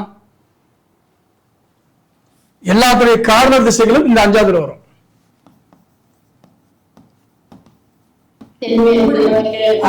ஆமா, எல்லா கார்னரும் இதுதான். ஓகேங்களா, திசைகள் வந்து அதாவது ஒன்றை இணைக்கணும் அப்படின்னா அதனுடைய தொடர்பு வந்து இந்த ஆகாய பட்சிக்கு தான் உண்டு. ஓகேங்களா, அப்ப இது தொடர்புகள் கார்னர் ராசிகள், முனை ராசிகள்னு சொல்லுவாங்க. இது தமிழ்ல சொல்லணும்னா முனைகள்னு சொல்லலாம். சந்திகள், முனை சந்திகள் சொல்ல முனைகள். ஓகேங்களா. சோ இதை வந்து என்ன சொல்றாங்கன்னா இந்த மயில் தத்துவத்தோட ஒப்பிடுறாங்க, ஆகாய தத்துவத்தோட ஒப்பிடுறாங்க. சோ நமக்கு என்ன தெரிஞ்சிருச்சு அப்படின்னா பட்சிகள் தெரிஞ்சிருச்சு. ஓகேங்களா. சரி, இந்த பட்சிகள் வந்து நமக்கு மைண்ட்ல வர்ற மாதிரி எளிமையா சொல்லணும் அப்படின்னா இன்னும் உள்ள டெப்டா போறதுக்கு வந்து பாத்தீங்க அப்படின்னா நம்மளுடைய விரல்களை யூஸ் பண்ணலாம். சோ இறைவன் பிரபஞ்ச ரீதியாகவே வந்து ஒரு மனிதனுக்கு 5 விரல்ல தான் இந்த பக்கம் வலது கைக்கு கொடுத்திருக்காரு, இடது கைக்கு 5 விரல் கொடுத்திருக்காரு. இது சூரியனுடைய பகுதி, இது சந்திரனுடைய பகுதி. ஒரு மனிதனுக்கு வந்து 2ஆ பிரிச்சு அப்படின்னா சூரியகலை சந்திரகலைன்னு சொல்லுவாங்க. தன்னுடைய வலது பக்கம் வந்து சூரிய பகுதியாகவும் இடது பக்கம் வந்து சந்திர பகுதியாகவும் இருக்குது அப்படின்றது எல்லாத்துக்கும் தெரியும். இதுல வந்து பாத்தீங்க அப்படின்னா வலது பக்கத்தில் இருக்கக்கூடிய சூரிய கலையில இப்ப நம்ம ஒரு ஆசீர்வாதம் பண்றோம்னு வச்சுக்கோங்க. நம்ம என்ன பண்ணுவோம், பொதுவா நம்ம எல்லாரும் கல்யாணத்துக்கு போறோம் இல்லையா, எல்லாமே என்ன பண்ணுவோம், பொதுவா வயசுல பெரியவங்க காலில் வந்து ஆசீர்வாதம் பண்ணுவாங்க. என்ன பண்ணுவீங்க எல்லாரும், என்ன சொல்லுவீங்க, தீர்க்க சுமங்கலியா இருங்க, 1000 வருஷம் வாழணும், 100 வருஷம் வாழணும், பல்லாண்டு வாழணும், 16 செல்வம் பெற்று வாழணும், இப்பெல்லாம் சொல்லுவோமா? ஆனா இப்ப நீங்க சொல்லக்கூடிய நேரத்துல உங்களுக்கான ஒரு பச்சினி இயங்கும், உங்களுக்கான ஒரு பச்சினி இயங்கும். ஓகேங்களா. அந்த பச்சி, ஓகேங்களா, மொத்தம் ஒரு பச்சிக்கு 5 விதமான பணிகள் உண்டு. ஒரு பட்சிக்கு எத்தனை விதமான பணிகள் இருக்கு? 5 விதமான பணிகள் இருக்கு. ஓகேங்களா, முதல் வேலை என்ன பண்ணும் அப்படின்னா பச்சைக்கு, ஓகேங்களா, ஊன் அப்படின்னு பேரு. ஊன்னா என்னன்னா உணவு உண்ணுதல் அர்த்தம். உணவு உண்ணுதல்னு பேரு, சாப்பிட்றது ஊன் பச்சின்னு பேரு. முதல்ல ஒரு பறவை மட்டும் எடுத்துக்கீங்க. பறவை என்ன பண்ணும் அப்படின்னு கேட்டா, நீங்க பறவையோட வாழ்க்கை எடுங்க. முதல்ல பறவை சாப்பிடும். ஓகேங்களா, சாப்பிட்ட உடனே என்ன பண்ணும், கொஞ்சம் பறக்க ஆரம்பிக்கும். நம்ம வந்து ஆண்கள் வந்து நம்ம வந்து பொதுவாக மனிதர்கள் வந்து நடக்க ஆரம்பிக்கணும். அது என்ன பண்ணும், கொஞ்சம் ஒரு இடத்துல மற்ற இடத்துக்கு கொஞ்சம் பயணம் போகும் இல்லையா. சோ ஊன் நடை அப்படின்னு பேரு, ரைட்டா. அதுக்கு அடுத்தது 3வது வந்து பாத்தீங்கன்னா அரசு. அரசு அப்படின்னா ஆளுமைன்னு பேரு, ராஜாங்கம்னு பேரு. ஓகேங்களா, என்னுடைய கடமையை இன்னைக்கு என்னுடைய பணி என்ன, நான் இன்னைக்கு என்ன ஒர்க் பண்ணணும், இந்த ஒர்க்கை நான் தெளிவா ஸ்ட்ராங்கா முழுமையா செய்யறதுன்னு பேரு, அதிகாரம் பண்றதுன்னு பேரு. ஓகேங்களா, இந்த மாதிரி எல்லாமே பண்றது வந்து இந்த அரசு தான். சோ இதுதான் ஓகேங்களா முக்கியமான ஒரு வேலை, ஒரு பறவையில முக்கியமான வேலை. முதல்ல வந்து ஊன் சாப்பிட்றோம், நடக்கிறோம், அதுக்கப்புறம் வேலைக்கு போறோம். இது முழுமையா வேலை செய்யறதுன்னு எடுத்துக்கோங்க. ஓகேங்களா, அதுக்கப்புறம் வேலை செஞ்சு டயர்ட் ஆகிறோம். ஓகேங்களா, வேலை செஞ்சு வந்து படுத்துக்கிறோம். ஓகேங்களா, டயர்டா தூங்க போறோம். தூங்குறது துயில் என்னதுங்க, தூங்குறது. சரி, அதுக்கு அடுத்து சாவு. நம்ம எல்லாம் நினைச்சிட்டு இருக்கிறோம் சாவுனா இறந்து போறது அப்படின்னு நினைக்கிறோம். எப்பொழுது ஒரு மனிதன் தன்னை மறந்து தூங்குகிறானோ அது பேர் சாவு நிலைன்னு பேரு. புரியுதா? நம்மளை மறந்து நம்ம என்ன பண்றோம், ரொம்ப டீப் ஸ்லீப்பிங்ல தூங்கிடுறோம். விடிஞ்சா நம்ம எந்திரிச்சு பார்த்தாதான் நம்ம என்ன பண்றோம், திஸ் இஸ் மணிகண்டராஜ், நான் என் பேர் எனக்கு தெரியும் இல்லையா. இல்லைன்னா தூங்கும் போதே போயிட்டா இருப்பா அப்படின்னு நிறைய பேர் சொல்லுவாங்கல்ல. அடுத்து படுத்தாரு நல்லாதான் போனாரு, தூங்கும் போதே போயிட்டு சொல்றாங்க. அப்ப அது என்னதுங்க, சாவு நிலை. அப்ப சாவு நிலைங்கிறது டீப் ஸ்லீப்பிங்னு பேரு. அப்ப அந்த நேரத்தில் என்ன ஓடாது, எந்த இயக்கம், பஞ்சபூத ஆற்றல்ல இருந்து என்னதுங்க, எந்த இயக்கமும் இல்லாம அமைதியா இருக்குதுன்னு அர்த்தம். புரிஞ்சுதா? அப்ப இதுதான் சாவு நிலை. அப்ப பறவைகள் என்ன பண்ணுது, சாப்பிடுது, நடக்குது, வேலை செய்யுது, அதுக்கான வேலை செய்யுது. அதுக்கப்புறம் தூங்க போகுது, ஆழ்ந்து தூங்குது. தூங்க போகுது, துயில்ங்கிறது தூங்குறது. நான் தூங்கினேன் சார், ஆனா நைட்டு என்னால தூக்கம் இல்லை, சரியா தூக்கம் இல்லைன்னு சொல்றோம்ல, அது வந்து தூங்குறது மட்டும்தான். ஆனா ஆழ்ந்து தூங்குதல் என்பது சாவு நிலைன்னு பேர். அதனாலதான் காலைல எந்திரிச்சோன்னா முதல்ல குளிக்க சொல்றாங்க. ஓகேங்களா, முதல்ல குளிக்க சொல்றாங்க. குளிக்கிறதுக்கான சாவு என்ன, இப்ப சாவுல இருந்து எந்திரிச்சு வந்திருக்கிறன்னு அர்த்தம். அதனால குளிச்சுட்டு நீ வந்து சமையல் செய்யு. பெண்களுக்கு நான் சொல்லக்கூடிய முக்கியமான வார்த்தை அதுதான். காலைல எந்திரிச்சோன்னா முதல் வேலை குளிச்சுட்டு சமையலுக்கு போங்க. அப்பதான் வந்து அந்த உங்களுடைய நீங்க அடுத்த உணவு பண்ணும்போது அது வந்து ஆரோக்கியமா உணவா மாறும். எந்திரிச்சு பல்ல கூட வளர்க்காம மூஞ்ச கழுவிட்டு அப்படியே போய் அப்படியே என்ன பண்றோம், அவதியா பிள்ளைங்களை ஸ்கூல் அனுப்பணும். 7 மணிக்கு வண்டி வந்துடும், 7:15 வண்டி வந்துடும். என்ன பண்றோம், நாம எல்லாம் நமக்கு தெரியும் கஷ்டன்ட்டு. ஆனா நம்ம என்ன பண்ணணும்னா நம்மளுடைய அந்த காலத்து வாழ்க்கை அப்படி இல்லை. ஓகேங்களா, 6 மணிக்கு நைட் சாயங்காலம் 6 மணிக்கு வேலையை முடிஞ்சிடும். 7 மணிக்கு சாப்பிட்டு படுத்துருவாங்க. காலையில 4 மணிக்கு எந்திரிச்சு அவங்க வேலையை பார்ப்பாங்க. இதுதான் நம்மளுடைய முன்னோர்களுடைய வாழ்க்கை. அப்ப 6 மணின்றது ஒரு பெரிய விஷயமே கிடையாது. ஆனா இன்னைக்கு நம்ம என்ன பண்றோம், நைட் 1 மணி 12 மணி வரைக்கும் சீரியல் பார்த்துட்டு எல்லாம் பண்ணி முடிச்சுட்டு காலையில எந்திரிக்க முடியாது, எந்திரிச்சு அந்த வேலையை செஞ்சுட்டு இருக்கிறோம். அப்ப நம்மளுடைய இந்த விஷயம் இது வந்து இந்த சாவு நிலையில இருந்து ஒரு விஷயத்தை நீங்க ஆரம்பிச்சீங்க அப்படின்னா அது வந்து உற்பத்தி நிலையை கெடுத்துரும். ஒரு சாப்பாடு செஞ்சு கொடுக்குறீங்க, அது நல்லா சாப்பாடா இருக்குன்னா இருக்காது, ஆரோக்கியம் இருக்காது. ஓகேங்களா, அப்ப நம்ம வந்து முதல்ல சாவு நிலையில இருந்து என்ன ஆகணும், அடுத்த ஊன் நிலைக்கு மாறணும். அப்போ ஒரு விழிப்புணர்வுக்கு வரணும் அப்படின்னா நம்ம முதல்ல என்ன நம்மளை தயார்படுத்திக்கணும். அதுக்காக தான் நேரமா எந்திரிக்கிறது, குளிக்கிறது, அடுத்த வேலையை பார்க்கறதுன்ற விஷயத்த சொல்லுவாங்க. ஸோ இதுதான் இதோடைய அட்டவணை. ஒரு பறவைகளுடைய 5 விதமான தன்மை, ஒரு பறவையினுடைய 5 விதமான தன்மை. ரைட்டுங்களா, ஊன், நடை, அரசு, துயில், சாவு அப்படின்ற விஷயங்களை சொல்லுவாங்க. ஓகேங்களா, இப்ப இந்த ஊன் அப்படின்ற விஷயம் நான் என்ன சொன்னேன்னா இதுக்கு என்ன சார் பவர் அப்படின்னா, இதுக்கு தான் ஒரு நாளுடைய அதிகாரின்னா இவர்தான். இப்ப உதாரணத்துக்கு எனக்கு யார் சாப்பாடு போடுறாங்களோ அங்க நான் வந்து விசுவாசமா இருப்பேன் சார் அப்படின்ற மாதிரி. ஓகேங்களா, இந்த ஊன் தான் இந்த நாளினுடைய அதிகார பட்சியா செயல்படும். இந்த ஊனுக்கு இன்னொரு பேர் இருக்கு, அதிகார பட்சின்னு பேர் இருக்கு, அதிகார பட்சி. ஓகேங்களா, இன்னைக்கு நாளுடைய ஹீரோ. அப்ப இன்னைக்கு உதாரணத்துக்கு ஞாயிற்றுக்கிழமை ஹீரோ யாரு, அது அப்புறம் நீங்க படிச்சதெல்லாம் இங்க கேட்கல. ஞாயிற்றுக்கிழமை ஹீரோ யாருன்னா சூரியன் சொல்லணும். புரியுதா? ஒவ்வொரு நாளுக்கும் ஒரு கிரகங்கள் இருக்கு, அது தொடர்புகள் இருக்கு. அப்ப அவங்க தான் என்ன பண்ணுவாங்க, அதை வழி நடத்துவாங்க. ரைட்டுங்களா? சோ இந்த ஊன் அப்படின்றது தான் அதிகார பட்சின்னு பேரு. அப்ப ஒவ்வொரு நாளும் எந்த பட்சிகள் வந்து ஊன் தன்மையை செய்கிறதோ, காலை நேரத்துல ஊனா இருக்குதோ அதுதான் என்னதுங்க, ஊன் வர்றதுதான் என்னங்க அதிகார பட்சியாக அன்னைக்கு வந்து அதிகார பட்சியில இயங்கும். காலை நேரத்தில் இருக்கிறது வந்து அதிகாரமா இருக்கும். இன்னைக்கு ஒரு ஊன் பட்சி இருக்கும், நாளைக்கு ஒரு ஊன் பட்சி இருக்கும், நாளைக்கு ஒரு ஊன் பட்சி, 5 பட்சியில ஓகேங்களா, ஒவ்வொரு நாளும் ஒவ்வொரு பட்சி எடுத்துக்குவாங்க. ஓகேங்களா? அந்த பட்சிகளை எடுத்துக்கிட்டு அவங்க தன்னுடைய கடமையை செய்வாங்க.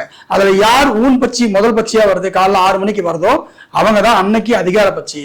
அவங்க தான் அந்த பட்சி தான் அன்னைக்கு வந்து முழுமையா வந்து கண்ட்ரோலர். அந்த பட்சிக்கு கீழே தான் மற்ற 4 பேருமே வேலை செஞ்சாகணும். எனக்கு நல்லவன் வந்தா நல்லவன், நட்பு பட்சியை நட்பா எடுத்துக்குவேன், பகை பட்சியை பகையா எடுத்துக்குவேன். அப்ப நட்பு பட்சிக்காரங்க என்னோட சேர்த்து அன்னைக்கு நாள் சூப்பரா கொண்டு போயிருவேன், பகை பட்சிக்காரங்க நான் செய்ய மாட்டேன். இந்த மாதிரி என்ன பண்ணும் அப்படின்னா 7 நாட்களுக்கும் பட்சிகள் வந்து இந்த ஊன் பட்சியை அடிப்படையாக கொண்டு அதிகார பட்சியாக கொடுக்கப்பட்டு தரவுகள் கொடுக்கப்பட்டிருக்கு. ஓகேங்களா? இதை வந்து நீங்க மைண்ட்ல வச்சுக்கணும். ரைட்டா? இதுக்கப்புறம் அதை நம்ம பின்னாடி நாளைக்கு வகுப்புல வந்து ஒவ்வொன்றா நம்ம தெளிவா பார்க்க போறோம். அப்ப ஊன் பட்சி தான் அதிகார பட்சியா இருக்கும், அதுதான் அன்னைக்கு நாளை வந்து வழிநடத்தும். அந்த ஊன் பட்சிக்குரிய யார் பட்சிநாதனா வராங்களோ, பட்சி அதிபதியா வருதோ அந்த பறவை தான் அந்த அந்த இதை வந்து வழிநடத்தும் நம்ம சொல்றோம். ஓகேங்களா? சோ இதை வந்து நீங்க என்ன பண்ணணும், எடுத்துக்கணும். இதை வந்து பேஸா நீங்க எடுத்துக்கணும். ரைட்டா? அப்ப ஊன் அப்படிங்கிறது ரொம்ப ரொம்ப முக்கியம். இதுக்கு இறைவன் அதாவது காகபுஜண்டர் என்ன சொல்றாரு அப்படின்னா, ஒரு நாளைக்கு இந்த ஊன் பட்சிக்கு 80 மார்க் தராரு. ஊன் நேரம் ஒரு பஞ்சபட்சி நேரத்துல வந்து பாத்தீங்க அப்படின்னா ஊன் நேரம் சொல்றாங்க. ஊன் நேரத்தை நீங்க வந்து 80% வந்து உங்களுக்கு நல்லது பண்ணி கொடுக்கும். இந்த ஊன் நேரம் தான் உங்களுக்கு வந்து மிகப்பெரிய ஒரு வெற்றிக்கான நேரம். இதுல வந்து சூட்சம பட்சின்னு ஒண்ணு இருக்கு, அது நம்ம பின்னாடி பார்ப்போம். ஸோ முதல்ல ஊன் நேரத்தை வந்து நீங்க தெரிஞ்சுக்கிட்டு இந்த ஊன் நேரத்தை வந்து நீங்க சரியா பயன்படுத்தினாவே நம்ம வாழ்க்கையில ஜெயிக்கலான்றாரு. அதுக்கு அடுத்தது முக்கியமா வந்து அரசு அப்படி சொல்றாரு. இது வந்து 100% மார்க், 100 மார்க் கொடுக்குறாரு. ஸோ ஒருத்தருடைய நாள்ல இன்னைக்கு நாள்ல உங்களுடைய அரசு பட்சி நேரத்துல நீங்க ஒரு விஷயத்த பண்ணீங்க அப்படின்னா நீங்க 100% வெற்றியை பெறலாம் அப்படின்ற விஷயத்த சொல்றாங்க. சரி, இதுக்கு அடுத்தது நடைக்கு வந்து பாத்தீங்க அப்படின்னா வெறும் 60% மட்டும்தான். ஓகேங்களா? இதுக்கு இடையில இந்த ரெண்டுமே நமக்கு இல்லை, நடை தான் இருக்குன்னா ஸோ பரவாயில்ல அப்படின்ற அளவுக்கு என்ன பண்ணலாம், ஒரு 60% இருக்கு சார். ஓகேவா? சில நேரங்கள் அது வெற்றி அடையும், சில நேரங்கள் அது தோல்வி அடையும், அப்படி எடுத்துக்கலாம். ஸோ அந்த மாதிரி இருக்கிறது வந்து பாத்தீங்க அப்படின்னா நடை. அதுக்கப்புறம் வந்து துயில். துயிலுக்கு 20% தான். தூங்கும் போது நமக்கு ஒரு பெரிய அளவுக்கு துயில்ல ஒரு காரியத்தை நீங்க தொடங்கினீங்க அப்படின்னா கண்டிப்பாக வந்து பாத்தீங்க அப்படின்னா துயில் பற்றி ஓடக்கூடிய நேரங்கள்ல ஒரு காரியத்தை தொடங்கும் போது அது வந்து என்னங்க 20% தான் வெற்றி அடையும், 80% தோல்வி தான். சாவுங்கிறது 0.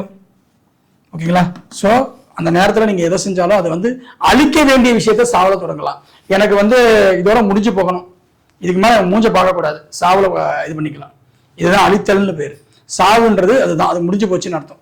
அதுதான் வந்து பாத்தீங்கன்னா சாவு பட்சியுடைய அமைப்பு. சரி, இந்த 5 பட்சிகளுக்கு ஒரு நாளைக்கு எத்தனை மணி நேரம்? ஒரு நாள் என்பது 24 மணி நேரம் இல்லையா? ஓகே, பட்சிகள் எத்தனை பட்சி இருக்கு? 5 பட்சி இருக்கு. சரி, இந்த 5 பட்சியில வந்து பாத்தீங்கன்னா கால நேரத்துல நம்ம பார்க்கும்போது ஓகேங்களா, மெயினா கால நேரத்தை 2ஆ பிரிக்கிறாங்க. பகல் மற்றும் இரவா பிரிக்கிறாங்களா? பகல் வந்து ஒரு 12 மணி நேரம், இரவு வந்து 12 மணி நேரம் அப்ராக்சிமேட். ஓகே, முன்ன பின்னா ஒரு 10-20 நிமிஷம் இருக்கலாம், அது அப்புறம். ஆனா என்னதுங்க இருக்கும். ஸோ மொத்தம் பகல் 12 மணி நேரம், 12 மணி நேரம் தான் விதி. சரி, இப்போ என்ன பண்றாங்கன்னா இந்த 12 மணி நேரம், இந்த 12 மணி நேரத்தை ஓகேங்களா, மொத்த பட்சி எத்தனை? 5 பட்சியா வகுக்கிறாங்க. 12 மணி நேரத்தை என்ன பண்றாங்க, முதல்ல வந்து 10 வச்சுக்குவோம். 10 மணி நேரத்தை 5ஆல வகுத்தா எவ்வளவுமா? ஓகேங்களா? 10 மணி நேரத்தை 5ஆல் வகுக்கும் போது 10 மணி நேரத்தை 5ஆல் வகுக்கும் போது என்ன வரும்? 2 மணி நேரம் வந்துடும். மீதி இருக்கிறது எவ்வளவு? 12ல 10 போச்சுன்னா 2 மணி நேரத்துக்கு மொத்தம் எத்தனை நிமிஷம்? 2 மணி நேரத்துக்கு 120 நிமிடங்கள். நமக்கு எல்லாத்துக்கும் தெரிஞ்சிடும் இல்லையா?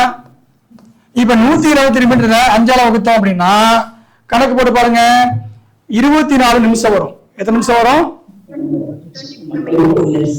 24 மினிட்ஸ் வரும். வருதா? அப்ப ஒரு பட்சிக்கு எவ்வளவு கால அளவு?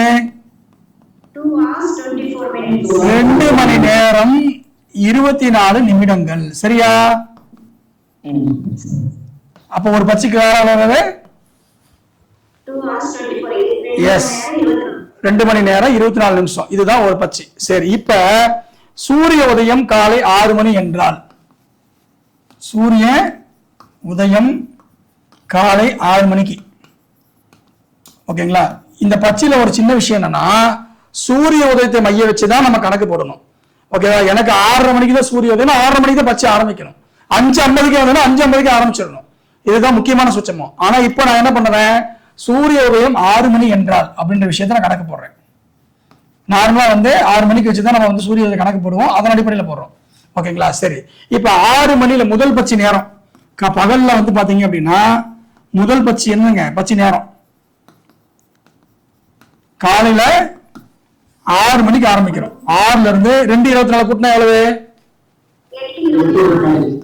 8 மணி 24 நிமிஷம் வரைக்கும் என்னதுங்க? வல்லூர்ல இல்ல, முதல் பட்சிக்கான நேரம், புரியுதா? அதெல்லாம் பின்னாடி கொஞ்சம் பொறுமையா இருங்க. நீங்க ஏற்கனவே படிச்சிட்டீங்களா? கொஞ்சம் வெயிட் பண்ணுங்க, ரைட்டா? வல்லூர்ன்றது மட்டும் வராது, ஞாயிற்றுக்கிழமைக்கு செவ்வாய்க்கிழமைக்கு தான் வல்லூர் வரும், புரியுதா? திங்கக்கிழமை அது ஆந்தியாம் போகும். கொஞ்சம் வெயிட் பண்ணுங்க, பொறுமையா இருக்கு, ரைட்? அப்ப முதல் பட்சிக்கான நேரம் எவ்வளவு? 2 hours 24 ஓகே. minutes. அதுக்கு அடுத்தது அன்னைக்கு நாள்ல ரெண்டாவது நேரம் இதுங்க. இதுல இருந்து என்ன பண்ணும்? 8:24 இருந்து இன்னும் 2:24 கூட்டணுமா? 10:48 சொல்லலாமா? அடுத்தது மூணாவது நேரம் 10:48 இருந்து 1:12. 10:48 இருந்து 1 மணி 12 நிமிடம். நாலாவது நேரம் 12 இருந்து ஒரு 24 கூட்டிக்க, ரொம்பலாம் இல்ல, 12 இருந்து 24 36. அதுக்கு அடுத்தது அஞ்சாவது நேரம் 6 மணி, ஓகேவா? சோ வந்து இதுதான் பட்சிக்கான அட்டவணைக்கான நேரம். அப்ப மொத்தம் 5 பட்சி இருக்குது. பகல் நேரத்துக்கு என்ன கணக்கு வருதோ அதே தான் இரவு நேரத்துக்கும். ஏன்னா பகல்ல 12 மணி நேரம், இரவுல 12 மணி நேரம். அப்ப முதல் பட்சி நேரம் 6 to 8:24, ரெண்டாவது பட்சி நேரம் 8:24 to 10:48, மூணாவது பட்சி நேரம் 10:48 இருந்து 1:12, நாலாவது பட்சி நேரம் 1:12 இருந்து 3:36, அஞ்சாவது பட்சி நேரம் 3:36 இருந்து 6 மணி. இதே மாதிரி இரவுல அதே மாதிரி என்ன பண்ணோம்? இரவு 6ல இருந்து 8:24, 8:24 இருந்து 10:48, 10:48 இருந்து 1:12, 1:12 இருந்து 3:36, 3:36 இருந்து 6, ரைட்டா?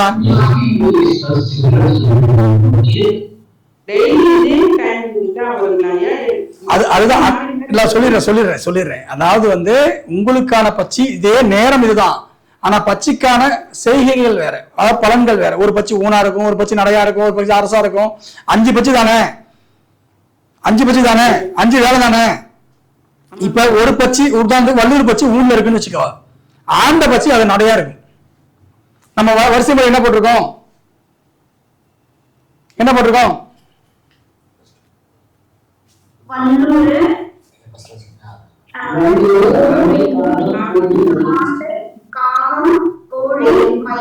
இங்க பாருங்க, இது அப்படியே நம்ம எடுத்துக்கிறோம், ஓகேங்களா? ஃபர்ஸ்ட் பார்த்தா வல்லூர், ஆந்தை, காகம், கோழி, மயில் போட்டிருக்கோம் இல்லையா? இது வளபிறைக்கு வரும், தேய்பிறைக்கு மாறி வரும். சோ வளபிறைக்கு இந்த அமைப்புல வரும். இதுல வரும்போது நம்ம என்ன சொல்றோம்? ஒரு பட்சி ஊன்ல இருக்குன்னு வச்சுக்கோ, ஒரு பட்சி ஊனா இருக்கக்கூடிய நேரத்துல இன்னொரு பட்சி இங்க என்னவா இருக்கணும்? அப்ப இன்னொரு பட்சி இங்க என்னவா இருக்கணும்? அப்ப இன்னொரு பட்சி இங்க என்னவா இருக்கணும்? அடுத்த பட்சி. அப்ப இந்த கடைசி பட்சி என்னவா இருக்கணும்? இவ்வளவுதான் விஷயங்க, ஓகேவா? ஒரே பட்சி, ஒரு பட்சியோட நேரத்துல ஒண்ணு மட்டும்தான் என்னவா இருக்கும்? ஊனா இருக்கும், இன்னொன்னு நடையா இருக்கும், இன்னொன்னு அரசா இருக்கும், இன்னொன்னு தூயா இருக்கும், இன்னொன்னு சாவா இருக்கும். அப்ப எந்த பட்சி நமக்கான பட்சி, எந்த பட்சி நமக்கான நேரம், வளபிறையில தேய்பிறையில அது எப்படி இயங்குது, யாரு நமக்கு பாதிக்கப்படக்கூடிய நேரத்துல எனக்கு சப்போர்ட் பண்ண கிடக்க யாரு, எதை நாம் செய்யக்கூடாது, இதோட தெரிஞ்சுக்கிட்டு எந்த நாள் படுபட்சி நாட்கள், பட்சிக்கு டோட்டலா 0வா பலம் இருக்கக்கூடிய நாட்கள் தான் படுபட்சின்னு சொல்லுவாங்க, ஓகேங்களா? அந்த படுபட்சி நாள் எது, அந்த நாள்ல நான் எதை செய்யக்கூடாது, இது எல்லாம் இதோட சேர்ந்து சூட்சமா பட்சின்னு ஒண்ணு இருக்கு. சூட்சமா பட்சின்னு ஒண்ணு இருக்கு. அந்த சூட்சமா பட்சியை நம்ம என்ன பண்ண போறோம் அப்படின்னா தெரிஞ்சுக்கிட்டு அந்த நாள்ல இன்னும் நான் இப்போ வந்து ஒரு உதாரணத்துக்கு என்னன்னா ஒரு விஷயத்துக்கு பண்ண போறேன், அரசு பட்சத்துல பண்றேன், ஆனா அரசு பட்சத்துல அரசு நேரம் எது, அரசில் ஊன் நேரம் எது அப்படின்னு பார்த்து இன்னும் தெளிவாக துல்லியமாக கணக்கிட்டு நான் போய் ஒரு விஷயத்த பண்ணா எனக்கு சக்சஸ். அதுக்கு முன்னாடி நான் என்னென்ன ஃபாலோ பண்ணணும், என்ன மந்திரங்களை யூஸ் பண்ணணும் அப்படின்ற விஷயங்கள் எல்லாம் நம்ம வந்து என்ன தெரிஞ்சுக்கிட்டு அதை முறையா நம்ம பயன்படுத்தணும். ஓகேங்களா? இந்த மாதிரி தான் வேலை செய்யும். ஸோ இது எல்லாமே நம்ம வந்து ஒன் பை ஒன்னா தெளிவா அருமையா பார்க்க போறோம். ரைட்டா? ஸோ இப்போ நமக்கு 5 விதமான பட்சிகள் தெரியும், 5 விதமான காலங்கள், அதாவது அந்த பட்சிகளுடைய நேரங்கள் வந்து நமக்கு பிரிக்க தெரியும். ஓகேங்களா? எந்த பட்சி அதிகமா பலன் செய்யும், எது வந்து பாதிப்பு கொடுக்குன்ற விஷயங்கள் நமக்கு தெரியும். பட்சிகளுடைய திசைகள் தெரியும், பட்சிகளுடைய எழுத்துக்கள் தெரியும். ஓகேவா? ஏன் இந்த எழுத்துக்கள் கொண்டு வரப்பட்டது அப்படின்றது நமக்கு தெரியும். ஓகேவா? இது வரைக்கும் உங்களுக்கு எல்லாம் கிளியரா தெரிஞ்சிருக்கும்னு நினைக்கிறேன். ஸோ இன்னைக்கு நம்ம பார்க்கக்கூடிய விஷயங்கள் என்னன்னா, நம்ம வந்து சில பேர் நட்சத்திரத்துல பிறந்திருப்போம். அதாவது நான் ஒரு நட்சத்திரத்துல பிறந்திருப்பேன், எனக்கு ஒரு பேர் வச்சிருப்பாங்க இல்லையா? இப்ப என்னுடைய பேர் மணிகண்டராஜ் அப்படின்னு என்னுடைய பெயர். ஸோ பெயருக்கான ஒரு பட்சின்னு ஒன்று இருக்கு. ரெண்டாவது வந்து பாத்தீங்கன்னா நட்சத்திரம், நான் பிறந்தப்ப எனக்கு ஒரு நட்சத்திரம் இருந்திருக்கும், அது நட்சத்திர பட்சின்னு பேரு. ஓகேவா? அப்ப நான் நட்சத்திரத்தை பட்சி இயக்கிறதா, பெயர் பட்சி இயக்கிறதா? அப்ப ரெண்டுக்குமே ஒன்னா இருக்கிறவங்களுக்கு பிரச்சனை கிடையாது. ஓகே, சம்பந்தமே இல்லாம வந்திருக்கும். உதாரணம் நம்ம என்னையே எடுத்துக்கலாமே. சோ மணிகண்டன், இந்த மான்ற வார்த்தையில என்ன சவுண்ட் வருது? மா. சவுண்ட்ஸ் மட்டும் பாருங்க. மா. இன்னு கூட்டல் என்னது? மா. அப்ப இந்த ஆதாரம் இங்க வருது. உங்களுடைய பேருடைய முதல் எழுத்தை நீங்க என்ன பண்றீங்க, பிரிச்சீங்க அப்படின்னா அந்த உயிர்ல குறி எழுத்துக்கள் இந்த 5 இருக்கு இல்லையா, ஆ இ உ ஏ ஓ, இந்த எழுத்துக்கள்ல எந்த எழுத்துக்களை தொடர்புடையதோ அதுதான் உங்களுடைய பட்சி. புரிஞ்சுதா? அப்ப இந்த எழுத்து எதுக்கு வருது? அப்ப இது என்ன பட்சி? வல்லூர் பட்சி. ஆனா நான் பிறந்தது பூர நட்சத்திரம். புரியுதா? பூர நட்சத்திரத்துக்கு எனக்கு பட்சி என்னன்னா ஆந்தை பட்சி. அது பின்னாடி சொல்றேன், அது பின்னாடி நாளைக்கு வகுப்புல வரப்போகுது. ஆந்தை பட்சி. அப்ப எனக்கு நான் வல்லூரை இயக்கிறதா இல்ல நான் ஆந்தை பட்சி இயக்கிறதா? இதுதான் இங்க பிரச்சனை. ஓகேங்களா? இதையும் வந்து டீப்பா நம்ம வந்து ஏன் எதனால் எப்படின்றத நம்ம வகுப்புல சொல்றோம். இப்ப நம்ம என்ன பண்ண போறோம் அப்படின்னா, உங்களுடைய பெயர் பட்சி. ஓகேங்களா? உங்க ஒவ்வொருத்தருக்கும் நீங்க என்ன பட்சியில இருக்கீங்கன்ற பெயர் பட்சிக்குறான விஷயத்தை மட்டும் நம்ம எடுக்க போறோம். ரைட்டுங்களா? வரிசையா ஆன் பண்ணுங்க. ஒவ்வொருத்தரா சொல்லுவாங்க. அவங்க சீதனா இருக்காங்களா உள்ள? சீதனா தேவி அவர்கள் ஒவ்வொருத்தர் பேரா சொல்லுவாங்க. அவங்க வந்து பாத்தீங்கன்னா சொல்லக்கூடிய பேரை மட்டும் சொல்லுங்க. ஆமா, ஒவ்வொரு பேரும் நீங்க சொல்லுங்கம்மா. நீங்க கூப்பிடுறவங்க பேருக்கு வந்து நம்ம வந்து அவங்க பச்சையை பார்ப்போம். அவங்களே சொல்ல போறாங்க.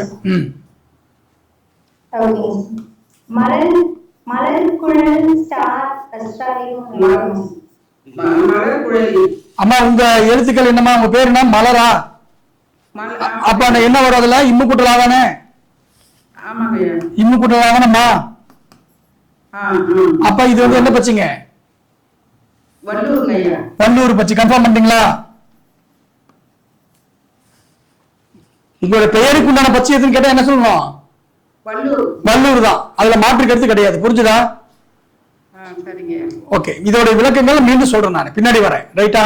அடுத்த பேர் வாங்க. அவங்க சொல்லுவாங்கம்மா, அவங்க பேர் சொல்லுவாங்க. நீங்க இருந்தா நீங்க சொல்லிட்டீங்க, நான் சொல்றேன். சரஸ்வதியா? சாவுக்கு என்ன வருமா? சாவுக்கு என்னது? இச்சி கூட்டல் ஆனா. அப்ப இது என்ன வரும்? ஓகே, வல்லூர். ஓகே, அடுத்தது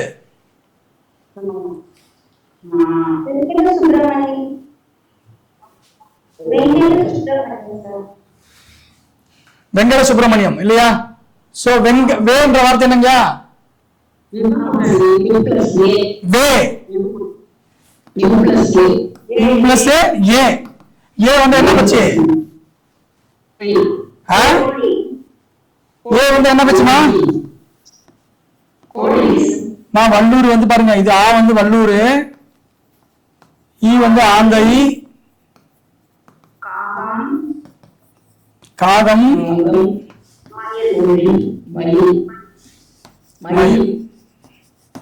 ரைட்டா? அப்ப இப்ப கூட்டல் ஏ என்னது? வேன்றது கோழி பச்சில வரும் இல்லையா? ஏன்ற வார்த்தை எதுல வருது? கோழி பச்சில வரும். அடுத்தது பூ என்ன வருது? இப்பு கூட்டல் ஊல ஒண்ணுதான். சோ இப்பு ஊ வருதா? என்ன வருதுங்க? காகம். அடுத்த பேரு ராமசாமி. ராமசாமி. ரா என்ன வருது? இரு கூட்டல் ஆ வல்லூர். அடுத்தது அமிர்த கார்த்திகா. அமிர்தா. ஆ அதுக்கு என்ன பண்ணணும்? வல்லூர் தான். அடுத்தது புவனா செந்தில்.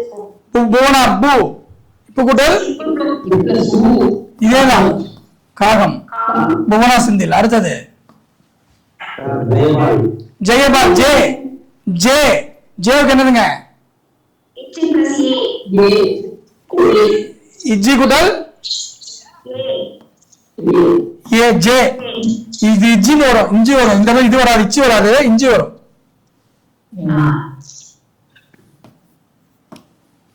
ஓகே, இஞ்சி கூட்டல் ஏ ஜெயபால். அப்ப ஏ என்ன வருதுங்க? ஏவுக்கு என்ன பச்சு?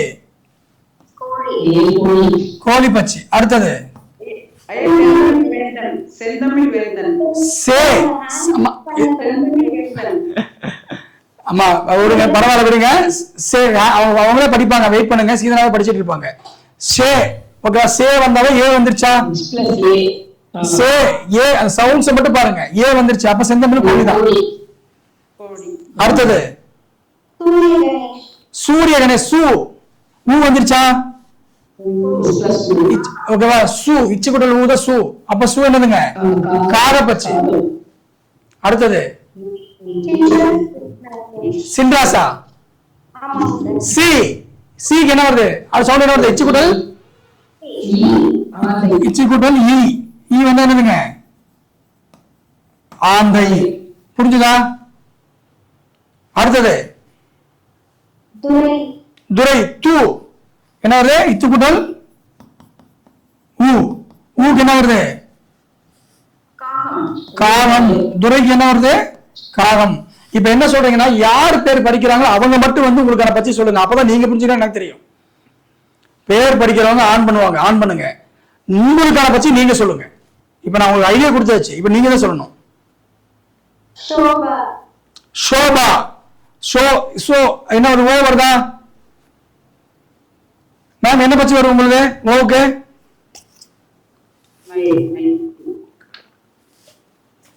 மயில் பச்சி இல்லையா? ஓ வந்து என்ன வரணும்?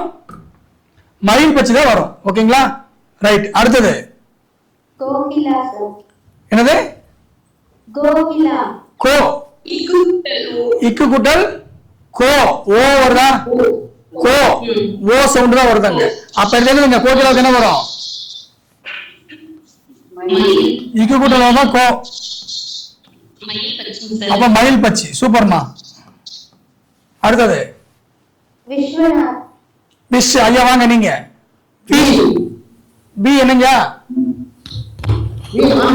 ஆண்ட பச்சி. சூப்பருங்க. Okay super. அடுத்தது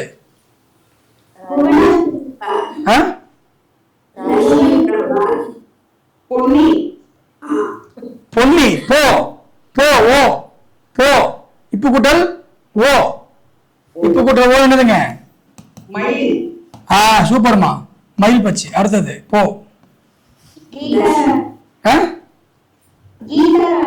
கீ. கீ சவுண்ட்ல என்ன வருது? இக்கு கூட்டல் ஈ. கீ. ஈ என்ன வருது? ஆந்தை. சூப்பர். அடுத்தது ஹா. ஹா ஆ ஹா எல்லாம் என்ன வருதுங்க? வல்லூர் பச்சி தான். அடுத்தது எலிசபெத். ஏ என்ன வருது? கோழி. சூப்பர். அடுத்தது சுந்தர. சுந்தரம். சு. சு என்ன சவுண்ட்? ஊ சவுண்ட். என்ன வரும்? காகம். அடுத்தது கார்த்தி. கா சவுண்ட் என்ன வருது? கா. ஆ சவுண்ட் வருது. என்ன வருது? வல்லூர். ஆ சவுண்ட் வந்தா வல்லூர். அடுத்தது அம்மா வெயிட் பண்ணுங்கம்மா, வெயிட் பண்ணுங்க, அவங்க சொல்லிட்டு இருக்காங்க. சீதா சொல்லுங்க, என்ன பேரு? Wait பண்ணுங்கம்மா please. சீதா சொல்லுங்க. குழந்தசாமி. கோ கோ இக்கு குட்டல் ஓ. நல்லா பாருங்க. கூ கூ குழந்தை சாமினா வேற. இது வந்து என்னங்க? கூ ஊ சவுண்ட் இல்லையா? இது குழந்தசாமி. ஓகேவா? இதுவே குழந்தசாமி. கோ வார்த்தையில குழந்தை சாமி வந்தா ஊ வரும். குழந்தைசாமி கோ அப்படின்னு இல்லைங்க, இது ஓ சவுண்ட்ல வரும். ஓகேவா? அப்ப என்ன வார்த்தைகள், அந்த ப்ரொனன்சியேஷன் என்ன, அவங்க எப்படி சொல்றாங்க, எழுத்துக்கள் எப்படி பார்த்தா என்ன பண்ணணும், அந்த பட்சம் என்ன நினைக்கணும்? ஊனா அது காகமா இருக்கணும், ஓனா அது மயிலா இருக்கணும். குழந்தை சாமினா அது மயிலு, குழந்தை சாமினா அது காகம். என்ன சார்? ஆனந்தன் சார். சார் கேட்க வேண்டியதே இல்ல. ஆனந்தம் என்னது? ஆனா என்னது? இல்ல சார், அம்மா உங்களுக்கு புரிஞ்சிருச்சு, அவருக்கு புரியணும் இல்ல, அதுக்காக அவர்கிட்ட கேட்கிறேன். ரைட்டா? ஆமா. ஆனா என்னது சார்? ஆனந்தன் சார் கேட்கறது ரைட்டு. ஆனா என்ன? ஆவோட சவுண்ட்ஸ்க்கு பறவை எது? அம்மா தயவு செஞ்சு அமைதியா இருங்கம்மா, அவருக்கு என்ன புரிஞ்சிருக்குன்னு செக் பண்றேன். புரியுதா புரியலையா? உங்களுக்கு புரிஞ்சிருச்சு, அவருக்கு எனக்கு என்ன புரிஞ்சு எனக்கு எப்படி தெரியும்? நேர்ல இருந்ததுன்னா பார்வையிலே செக் பண்ணிக்கலாம், இவங்களுக்கு புரிஞ்சிருச்சு இவங்களுக்கு புரியலன்ட்டு. இத்தனை பேர்ல நீங்க யாருன்னு கூட எனக்கு தெரியாத நான் பேசிட்டு இருக்கேன். சோ அவங்க அப்சர்வேஷன் எனக்கு எப்படி தெரியும்? அதுக்காக தான் அவங்க கேள்வி கேட்கிறேன் நான். Okay sir, okay, thank you. அடுத்தது என்னது? லீ. லீ என்ன சவுண்ட் வருது? இல்ல குட்டல் இல்ல குட்டல் லீ. லிங்கேஸ்வரன் சார், இப்ப நீங்க என்ன வரும்? வந்து ஆந்தை. Super sir. ஓகே, அடுத்தது மகேந்திரனா? மகேந்திரன் மா. ஐயா வாங்க மகேந்திரன் ஐயா. வணக்கம் வணக்கம். ஆந்தை. ஆந்தையா வல்லூரா சார்? ஆந்தையா வல்லூரா? வல்லூர். சிறப்பா இருக்கீங்க. பெயர்படி நீங்க என்னதுங்க? வல்லூர். பெயர்படி வல்லூர் போச்சு. நீங்க பாருங்க, இப்ப ஒரு சூட்சமத்தை சொல்லிடுறேன் போதும். இப்ப நான் சூட்சத்தை முடிச்சு மறுபடியும் மீண்டு வரேன், ஏன்னா ஞாபகம் வரும்போது சொல்லிடுறேன். இப்ப இந்த யாரெல்லாம் இந்த வல்லூர் பட்சியில இருக்கீங்களோ, சொல்லும் போது வல்லூர் பட்சியை குறிக்கக்கூடிய நபர்கள் யாரு? அது யாரா வேணா இருங்க, ஆ சவுண்ட் எனக்கு வரணும். வல்லூர் பட்சியில யாராவது குறிக்கட்டுறீங்க? நான் சொன்ன மாதிரி இப்ப மகேந்திரன் சொன்னாரு, ஆனந்தன் சொன்னாரு. ஓகே, அந்த வல்லூர் பட்சி அந்த ஆ எழுத்துக்கள் யாரெல்லாம் வரீங்களோ, இவங்க பண்ற ஆட்டம் தான் இந்த உலகத்தை ஆட்டி படைக்குங்க. ஓகேங்களா? எல்லா இடங்கள்லயுமே அதிகாரம் பண்றவங்க இவங்க தான், இந்த எழுத்து தொடர்பு இருக்கிறவங்க தான். ஓகேங்களா? எந்த இடத்துல சொல்லுவாங்கல்ல, கல்யாணம் ஆனா நான் தான் மாப்பிள்ளையா இருக்கணும், பணமா இருந்தா நான் தான், இது சாரி இழப்பு நான் தான் பணமா இருக்குன்ற மாதிரி எங்க போனாலும் மாலை மரியாதை கௌரவம் அந்தஸ்து பதவி புகழ் எல்லாத்துக்கும் கேட்கக்கூடிய நபர்கள் யாருன்னா, இந்த உலகத்தை உயரமாக இடத்துல இருந்து பார்த்து கவனித்துக் கொண்டிருக்கக்கூடிய ஆற்றலுடைய ஒரே பட்சி வல்லூர் பட்சி தான். புரிஞ்சுதா? நல்லதுதான், இல்லைன்னு சொல்லல, இருந்தாலும் சொல்லணும் இல்லையா? அப்ப ஒவ்வொரு பட்சிக்கும் ஒரு சிறப்பு இருக்கு.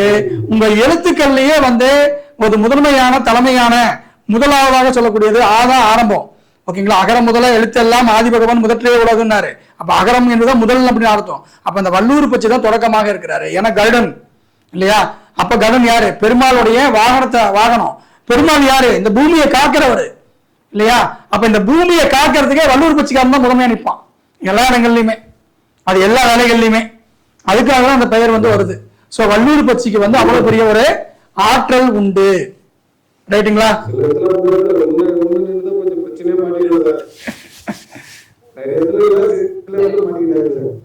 ஓகேங்களா? சோ அந்த ஆற்றல் சார், அந்த பட்சி அதோடைய வேலை, அதோட தொழில், அதோடைய பவர், அதோட எழுத்துக்களுடைய வேல்யூ, இதெல்லாம் ஒவ்வொன்றுக்கும் ஒரு வலிப்பு இருக்கு. இந்த வல்லூருக்கு மட்டும் ஒரு விஷயம் இருக்கு. ரைட்டுங்களா? சரி, ரைட். அடுத்ததுக்கு வருவோம். அடுத்தது வந்து பாத்தீங்க அப்படின்னா எழுத்துக்கள் சொல்லுங்க. அடுத்த பேர் யாரு?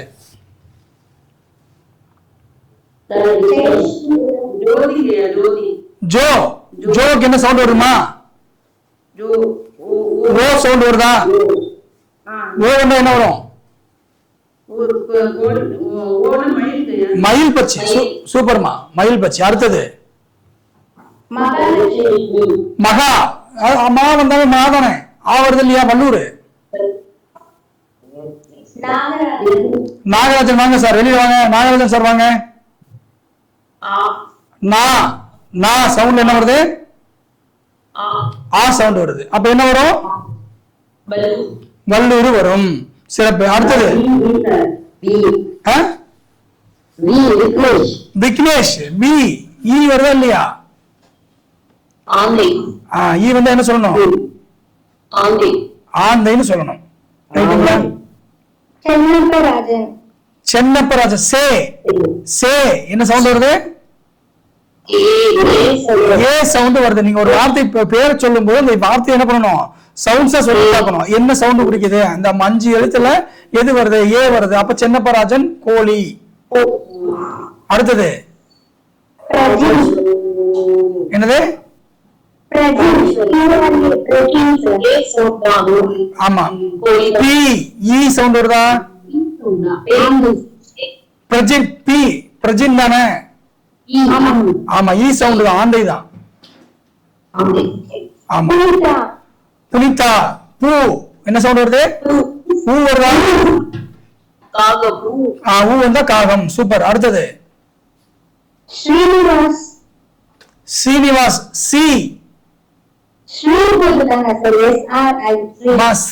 அப்படின்னாலும் அது என்ன சவுண்ட் வருது? ஈ சவுண்ட் தான் வரும். ஸ்ரீனாவே வந்து ஆந்தை. சுக்கரனுடைய வடி வந்து ஆந்தை. சுக்கரனுடைய தானே ஆந்தை கும்பிடுவோம். மகாலட்சுமி அம்சம் தானே அது ஆந்தை. நார்த் இந்தியன்ஸ் எல்லாம் ஆந்தைக்கு தான் என்ன பண்றாங்க முக்கியமா சொல்லுவாங்க. இங்கதான் ஆந்தை புகுந்த வீடு விளங்காதும்பாங்க. ஆனா அங்க என்னதுங்க? ஆந்தை தான் பிரதானம். மகாலட்சுமியோட வாகனமா சொல்லக்கூடியது மகாந்தம். அதுதான் வந்து அப்ப ஆந்தைன்றது வந்து பாத்தீங்கன்னா மகாலட்சுமி அம்சம். அப்ப ஈ அப்படி ஸ்ரீ அப்படிங்கிறது ஆந்தையோட இதுதான். ஓகேங்களா? அடுத்தது பாருங்க. இந்த ஸ்வர்ணன்ற வந்து இந்த இஸ்ஸுக்கு வந்து தனி வார்த்தை இது கிடையாது இல்லையா? அப்ப பக்கத்து எழுத்து சேர்த்திக்கணும். புரியுதுங்களா? இது வர்ண அப்படின்ற வார்த்தைக்கு முதல் இஸ்ஸுக்கு வேல்யூ கிடையாதுமா. அது தமிழ் எழுத்துக்களே இல்ல இஸ்ன்ற வார்த்தையெல்லாம். சோ என்ன பண்ணோம்? வர்ணன்றதுக்கு வா வருதா? ஆதான். அப்ப வல்லூர். ரைட்டுங்களா? ஓகே. வேற ரா. ரா. ரா அதுவும் அதேதான். வல்லூர்.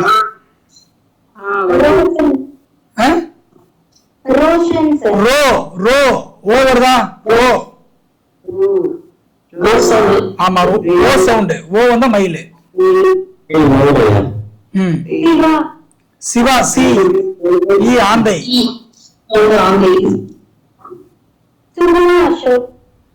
சு. ஊ வருதா? காகம். அது அதேதான். உமாபதி. ஊ காகம். பை. பை. பை என்ன வருதா? ஈ வருதா? பை ஆந்தை. அது வி. ஈ ஆந்தை. அபிராமிக்கு அது கேட்க ஆதானே? வல்லூர் தானே? பா அதுக்கு ஆ சவுண்ட் தான். வல்லூர். ஆமாமாங்க. சூப்பருங்க. அடுத்தது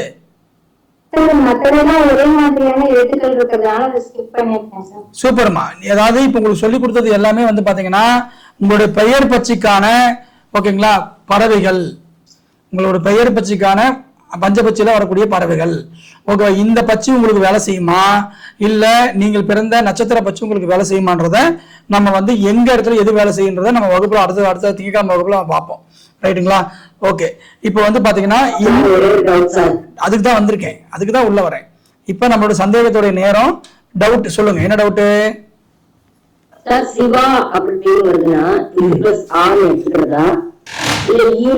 சவுண்ட் என்ன சொல்லுதுமா? அம்மா சவுண்ட மட்டும் சீன்ற வார்த்தை சொல்லுங்க. சீன்ற வார்த்தை மட்டும் சொல்லுங்க. ஃபர்ஸ்ட் லெட்டர் என்ன? சி. சவுண்ட் என்ன வருது? சி. சி. சி. ரைட் தான். இச்சி கூட்டம் என்ன வருது? அம்மா எங்கம்மா ஆ வருது? சாவமா. இச்சி கூட்டல் ஆதாமா சா. ஓகேவா? சவா இல்ல, சிவா தான் பேரு. ரைட்டா? ஆமா சார். அப்ப சீக்கு என்ன வருது? நான் தான் சவுண்டா சொல்லுங்கன்றேன். ஈ சவுண்ட் தானே வருதாங்க? இச்சி குட்டல் ஈ, சி சி சி சவுண்ட் ஈ வருதா இல்லையா? அப்ப என்ன வருங்க? ஓகே. அடுத்தது வேற என்ன டவுட்?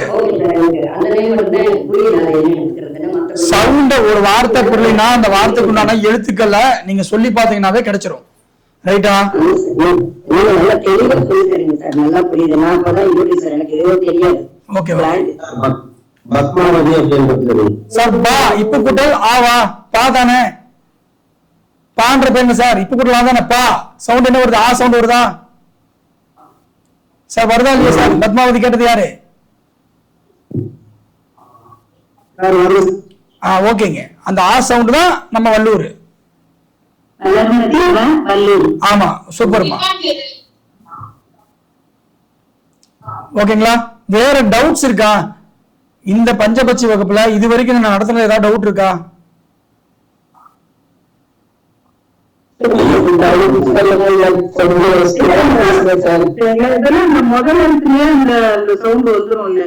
ஆமா ஆமா ஆமா, முதல் எழுத்துலயே வந்துருங்க. சில எழுத்துக்கள் தான் உயிர் உயிர் உயிர் எழுத்துக்கள், மெய் எழுத்துக்கள், உயிர்மெய் எழுத்துக்கள். இதுல இருந்து தான் இந்த காம்பினேஷன்ல வரும். அவ்வளவுதான், வேற என்ன?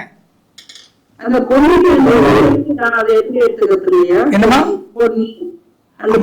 எல்லா இடத்துக்குமே முதல் எழுத்துடைய சவுண்ட் நமக்கு தேவை. பொன்னிக்கு எதுக்கு எடுக்கிறீங்க? முதல் எழுத்து போதானே? அப்ப போவுக்கு என்னது? ஓ வருதா இல்லையா?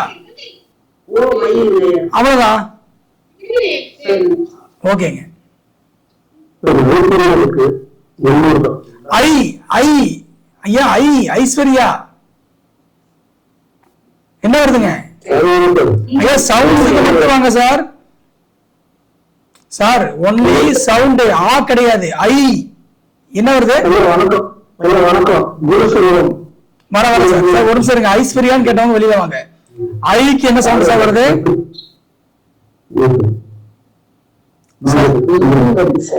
ஈ வருதா இல்லையாங்க? ஐ எடுக்கணும் நீங்க, புரியுதுங்களா? அங்கேயும் ஐஸ்வர்யானா இதுங்க சுக்கரன் தான். ஐஸ்வர்யாங்கிறது மகாலட்சுமி பேர் தான். சோ ஆந்தை. குருசெல்வம் சார் நீங்க வாங்க. கு கு என்ன சவுண்ட் வருது சார்? அப்ப என்ன வரும்? ரைட் சார், அவ்வளவுதான். ஓகே சொல்லுங்க ஐயா. அந்த மீன் சொல்ற அந்த முதல் லெட்டர் இருக்குங்க, பி. அந்த இந்த இப்புன்றதுக்கு ஒரு வேல்யூ கிடையாதுங்கயா. ஓகே ஓகேவா? ஆ சவுண்ட் தான் வரும். வல்லூர்.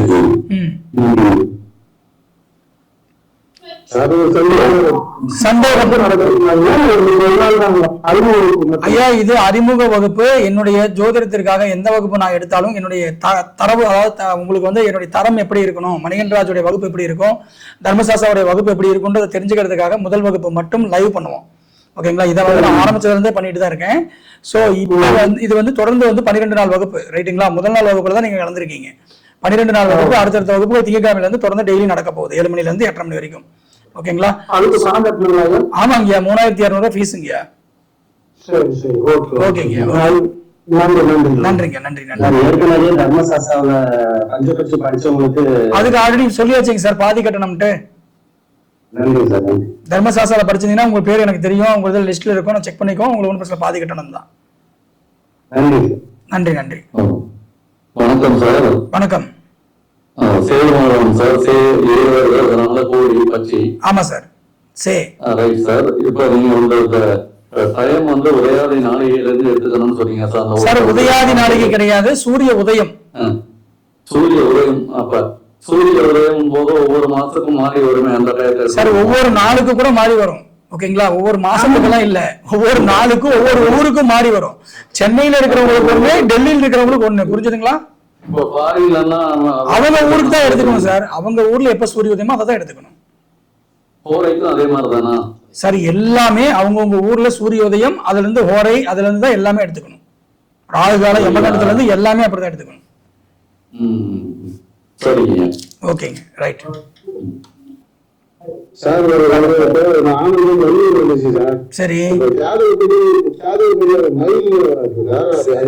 சார், வெயிட் பண்ணுங்க ஓகேங்களா? இப்பதான் ஃபர்ஸ்ட் ஸ்டெப்புக்கு ஏறி இருக்கிறீங்க, ரைட்டா? அந்த அந்த கொஸ்டின்ல பின்னாடி உங்களுக்கு நானே கிளியர் பண்ணி விடுறேன். எனக்காமா சவ், ஆமா ஊ சவுண்ட் தான்மா, சவ் ஊ ஊ சவ். ஓகேங்களா? நீங்க இதுல இன்னொரு விஷயத்த நல்லா பாத்துக்கோங்க. அதிகமா வந்து பாத்தீங்கன்னா, அதான் நான் சொல்றேன்ல, அதிகாரம் பண்றது, ஆளுமை பண்றது எல்லாமே இந்த வள்ளுவர் இனத்துல சொன்னேன். அதே மாதிரி எதுக்கு எடுத்தாலுமே தன்னுடைய இறக்க சிந்தனையை கொடுக்கறது வந்து ஆந்த இனத்துல வரும். இறக்க குணம் வந்து அதிகமா இருக்கக்கூடியது வந்து ஆந்த இனத்துல வந்துடும். ஏன்னா அவங்க நீர் தத்துவத்துல இருக்காங்க இல்லையா? ஸோ இயல்பாகவே என்ன ஆகும் அவங்களுக்கு? ஸோ அந்த நீர்த்தன்மை அதிகமா இருக்கிறதுனால ஈஸியா அழுதுருவாங்க, ஈஸியா இறக்கப்பட்டுருவாங்க, தாய் உள்ளம் அவங்களுக்கு இருக்கும். ஓகேங்களா? அந்த காதை பச்சிருக்காங்க பாரு, இவங்க வந்து எல்லாத்தோடையும் ஒட்டுறவுல இருப்பாங்க. எல்லா வீட்டுல இருக்கிறது சாப்பிடாது, எல்லாத்துக்கூடையும் சுத்தம். ஓகேங்களா? சீக்கிரம் சாப்பிட்றதெல்லாம் ஜீரணமாயிரும். ஸோ காதை பச்சி இருக்கிறவங்க வந்து பாத்தீங்கன்னா எல்லாத்தோடைய உறவு, எல்லாத்துக்கூடயுமே நல்லா பாண்டிங்ல வருவாங்க காதை பச்சி. ஓகேங்களா? அந்த மாதிரி தொடர்புல வரும். கோழி பச்சி என்ன பண்ண தெரியுமா? அது ஏற்கனவே தெரியும், எந்த இடத்துல புழு இருக்குதோ அதை மட்டும் தான் போய் கொத்தி கொத்தி என்ன பண்ணும்? தொலைவை பிடிச்சி இறைய தேடும். இது என்ன பண்ணும்னா குற்றமுறையை சேகரிக்கிறதே பெரிய விஷயமா பண்ணும். ஓகேங்களா? ஒரு ஈஸியா ஒருத்தர் தப்பு பண்ணிட்டாங்கன்னா அவங்க தப்பு வந்து கோழி பச்சிக்கார மட்டும் தப்பிக்க முடியாது. கோழி பச்சிக்காரன் ஈஸியா வந்து பண்ணிடுவாங்க. பாத்தியா நமக்கு செஞ்சு விடுறான் பாத்தியா அப்படின்ற மாதிரி கோழி பச்சிக்காரன் வந்து ஐடியா ஈஸியா டக்கு பண்ணிடுவோம். மற்ற பச்சிக்காரன் நம்பாது, ஆனா கோழி டக்குன்னு பண்ணிடும். பண்ணிட தெரிஞ்சுக்கும் அது, இவன் வந்து நல்லவன் கிடையாது, இவன் வந்து நமக்கு எதாவது பண்ணுவான் அப்படின்ற மாதிரி கோழி பச்சி என்ன பண்ணும்? ஒரு தீயவரை ஈஸியாக அடையாளம் கொள்ளக்கூடிய சக்தி வந்து கோழிக்கு உண்டு. ஓகேங்களா? அது பண்ணிக்கிறோம். மயில் பச்சி என்ன பண்ணும் அப்படின்னா, இது குதூகல பச்சி. குதூகல பச்சி அப்படின்னா உங்களுக்கு தெரியும் இல்லையா? அது வந்து பாத்தீங்க அப்படின்னா எல்லாத்தையுமே அப்சர்வ் பண்ணும். ஆந்தையும் அப்சர்வ் பண்ணும், மயில் வல்லூரையும் அப்சர்வ் பண்ணும், காகத்தையும் பண்ணும். ஆனா யாரு கூடயும் சேராது. ஏன்னா இருக்கிறதுலயே அழகான பச்சி, ரொம்ப வந்து என்னதுங்க இளமையான பச்சி, பார்த்துக்கிட்டே இருக்கணும்னு தோணக்கூடிய பச்சி. ஓகேங்களா? அந்த மழை காலங்கள்ல மேகமூட்டம் வரக்கூடிய காலங்கள்ல வந்து ரொம்ப அந்த தோகை விரிச்சு ஆடக்கூடிய பச்சி. அப்ப யாருக்காகவும் தன்னுடைய இன்பத்தை வந்து அது தொலைக்காது. மயில் பச்சிக்காரன் யாருக்காகவும் தன்னுடைய இன்பத்தை தொலைக்கவே மாட்டான். அவன் பாட்டு அவன் என்ஜாய் பண்ணிட்டே இருப்பான். அதே மாதிரி என்ன பண்ணுறது, யாரு கூட சேரவும் மாட்டான். ஓகேங்களா? யாரையும் தன்னோட கம்பேர் பண்ணவும் மாட்டான். அவங்க என்ன பண்ணிட்டு போறாங்க, அவங்க இப்படிதான் இருப்பாங்க, நான் இப்படிதான் இருப்பேன்ற மாதிரி தன்னுடைய வாங்கல போறக்கூடிய பச்சி மயில் பச்சி. ஸோ ஒவ்வொரு பச்சிக்கும் ஒரு குணங்கள் இருக்கு. அந்த பச்சிகளுடைய குணங்கள் கண்டிப்பா அதோடைய நாம எழுத்துக்களை வரவங்களுக்கு பிரதிபலிக்கும். அதே மாதிரி வந்து நட்சத்திர வரவங்களுக்கு பிரதிபலிக்கும். ஓகேங்களா? இதை வந்து நம்ம டீப்பா வந்து அடுத்த வகுப்புல நம்ம வந்து பார்க்கலாம். இன்னைக்கு வகுப்பு எப்படி இருக்கு அல்லது என்ன குறை அப்படின்ற விஷயங்களை கொஞ்சம் சொன்னீங்கன்னா சௌரியமா இருக்கும். என்னது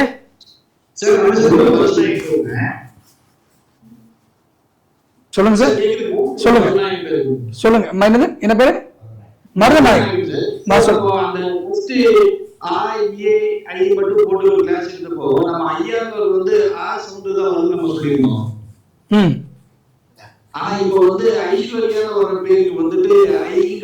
அதாவது ஒரே நிமிஷங்கய்யா, இந்த பாருங்க, ஐ ஆ என்ன வருது? ஐ ஐயா. இந்த சவுண்ட் எப்படி போகுது? ஐ ஆ சவுண்ட் குறிக்காட்டுதா? குறிக்காட்டுதா இல்லையா? இந்த ஐ என்ன வருது? ஆவோட சவுண்ட் குறிக்காட்டுது. இதே ஐ இஸ் ஐஸ் ஐ ஐ ஐன்னு வருதா? இது குறிலா மாத்திரமா? இது நெடிலா போகும்போது ஆ சவுண்ட் குறிக்காட்டுது. இதே வந்து குறிலா போகும்போது என்ன ஆகுதுங்க? ஈ சவுண்ட் குறிக்காட்டுது. அதனாலதான் சொல்றேன், சவுண்ட வச்சுதான் நீங்க வந்து எடுக்கணும்னு சொல்லி சொன்னதுக்கான காரணம். ரைட்டா? ரைட். சொல்லுங்க, வேற டவுட் இருக்கா?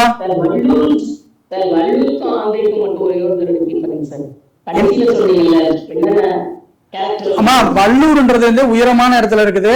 கீழே என்னன்னாலும் நம்மளுடைய விஷயத்தை தெரிஞ்சுக்குதுன்னு சொன்னா, அப்ப எப்பயுமே மேல இருக்கணும்னு நினைக்கிறவங்க வள்ளூர் பச்சிக்காரங்க. ரைட்டா? அதிகாரம் பண்ணணும், புகழடையணும், நான் தான் டாமினேஷன் பண்ணணும், எல்லாமே என்னோட கண்ட்ரோல்ல இருக்கணும். புரியுதா? அவங்க பார்வையிலே ஒரு பார்த்தாவே என்ன இருக்கும், அந்த பார்வையிலே ஒரு செயலை பண்ண வச்சிருவாங்க. புரியுதுங்களா? இப்படி பார்த்தாங்கனாவே அந்த சரியா பண்ணணும்னு அர்த்தம். அப்ப அது என்னது, அந்த பார்வையிலே ஒரு தனி ஒரு பிரம்மாண்டத்தை கொடுக்கறது வள்ளூர் பச்சிக்காரனுக்கு உண்டு. ரைட்டா? ஆண்ட பச்சிக்காரன் காது சார்பு, நீ என்ன பேசணும் அவன் கேட்டுரும். அது சொன்னேன். ஆந்த பட்சிக்காரன் என்ன பண்ணுவான், நீர்த்தன்மை உடையவன் சொன்னேன். அப்ப நீர் இப்போ ரொம்ப கோபமா இருக்கிறப்ப தண்ணி குடிச்சா என்ன ஆகும், சாந்தமாகும் இல்லையா? அப்ப நீர்த்தன்மைக்கு என்ன இருக்கும்னா இறக்க குணம். ஓகேவா? ஒரு குளிர்ச்சியான இடத்துல போய் குடிச்சா மனசு எப்படி விதமா இருக்கு. ஸோ இறக்க குணத்தை உடையது யாருன்னா அந்த ஆந்த பட்சிக்காரன் தான். ஈஸியா ஏமாறுறவனு இவன் தான். ஓகேங்களா? ஈஸியா எல்லாத்துக்கும் ஏமாறுறது ஆந்த பட்சிக்காரன் ஏமாறுவாங்க. ஏன்னா இறக்க குணத்தினால பாதிக்கப்படக்கூடிய அமைப்பு உண்டு. புரியுதுங்களா? அதுதான் அந்த ஆந்தை வள்ளுவருக்கும் ஆந்தைக்குள்ள வித்தியாசம். ரைட்டா? ஓகேம்மா. வேற ஏதாவது?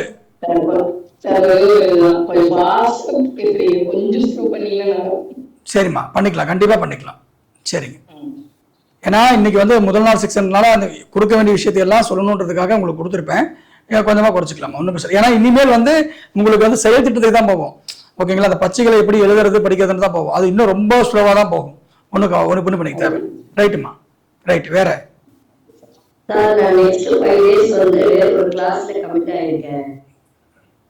தாராளமா பண்ணுங்க, உங்களுக்கு வீடியோ உண்டு.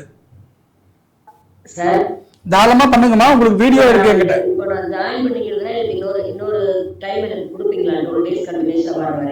ஆமா, அதாம்மா சொல்றேன். நீங்க வந்து இன்னொரு 12 days இல்ல, நான் டெய்லி கிளாஸ் எடுத்துட்டு தான் இருப்பேன். கிளாஸ் ரெக்கார்டிங் பண்ணி வீடியோ கொடுத்துருவோம். ரைட்டா? சோ நீங்க வராத கிளாஸஸ் வீடியோல பாத்துக்கலாம். மறுபடியும் அது அடுத்த கிளாஸ் நீங்க கலந்துக்கலாம். அவ்வளவுதான். Okay, right. அடுத்தது கிளாஸ் புதுசா நல்லா இருந்துச்சுங்கய்யா. இது புதுசா இப்பதான் படிக்கிறோம். நல்லா இருந்துச்சுங்கய்யா. நன்றிம்மா, நன்றி. சிறப்புமா, நன்றிம்மா, தேங்க்யூம்மா. நன்றிம்மா, தேங்க்யூ. ஓகேங்களா? வணக்கம்.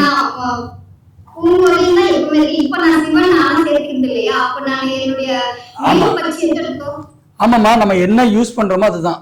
ஓகேவா? சீக்கு தான் எடுக்கணும்.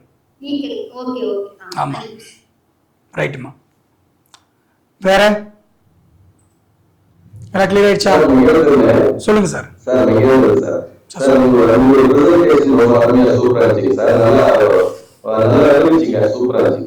Thank you sir, thank you. நன்றி, நன்றி, நன்றி, நன்றி.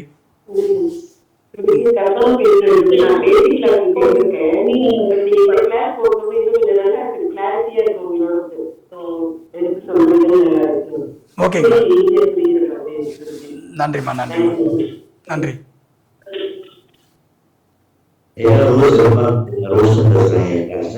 ஓகேங்க. ஒவ்வொரு மெத்தட் சொல்லி உயிர் எடுத்துக்கக்கூடிய மூமெண்ட் சக்தியோட சொல்லியிருக்கீங்க. ரொம்ப ஃபேண்டாஸ்டிக். தேங்க்யூ. நன்றிங்க, நன்றி. ஐயா ஐயா. ஐயா சொல்லுங்க. ஐயா ஐயா ஐயா அவரு இருக்காரு, கோட்டையில இருந்தாரு. ஆனா அது கொஞ்சம் நிறைய புரியல. ஆனா இப்ப நீங்க ஆரம்பம் பேசி வந்து ஃபர்ஸ்ட் கிளாஸ் அப்படியே போய் இருக்கீங்க. அடுத்தது நீங்க கண்டிப்பா சிறப்பா இருந்தீங்க. நன்றிங்க, நன்றிங்க, நன்றி. நன்றிங்க, நன்றி. ஐயா திங்கட்கிழமைங்கம்மா, நாளைக்கு ஒரு ஈவெண்ட்டுக்காக சென்னை கிளம்பிட்டேன். ஸோ நாளைக்கு இல்லை, திங்கட்கிழமை தான் வகுப்பு தொடர் வகுப்புகள் இருக்குங்கம்மா. நன்றிங்கம்மா, நன்றி. ஐயா சொல்லுங்க. நன்றி, நன்றிங்க,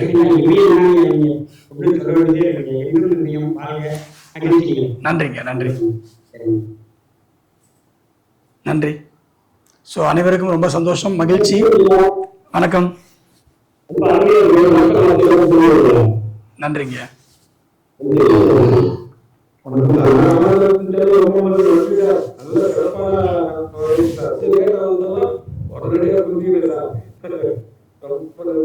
எல்கேஜி குழந்தைக்கு தகுந்த மாதிரி தான் சார் நான் கிளாஸ் எடுப்பேன்.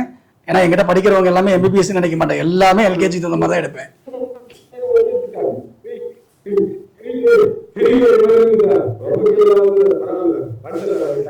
நன்றி சார், நன்றி, நன்றி.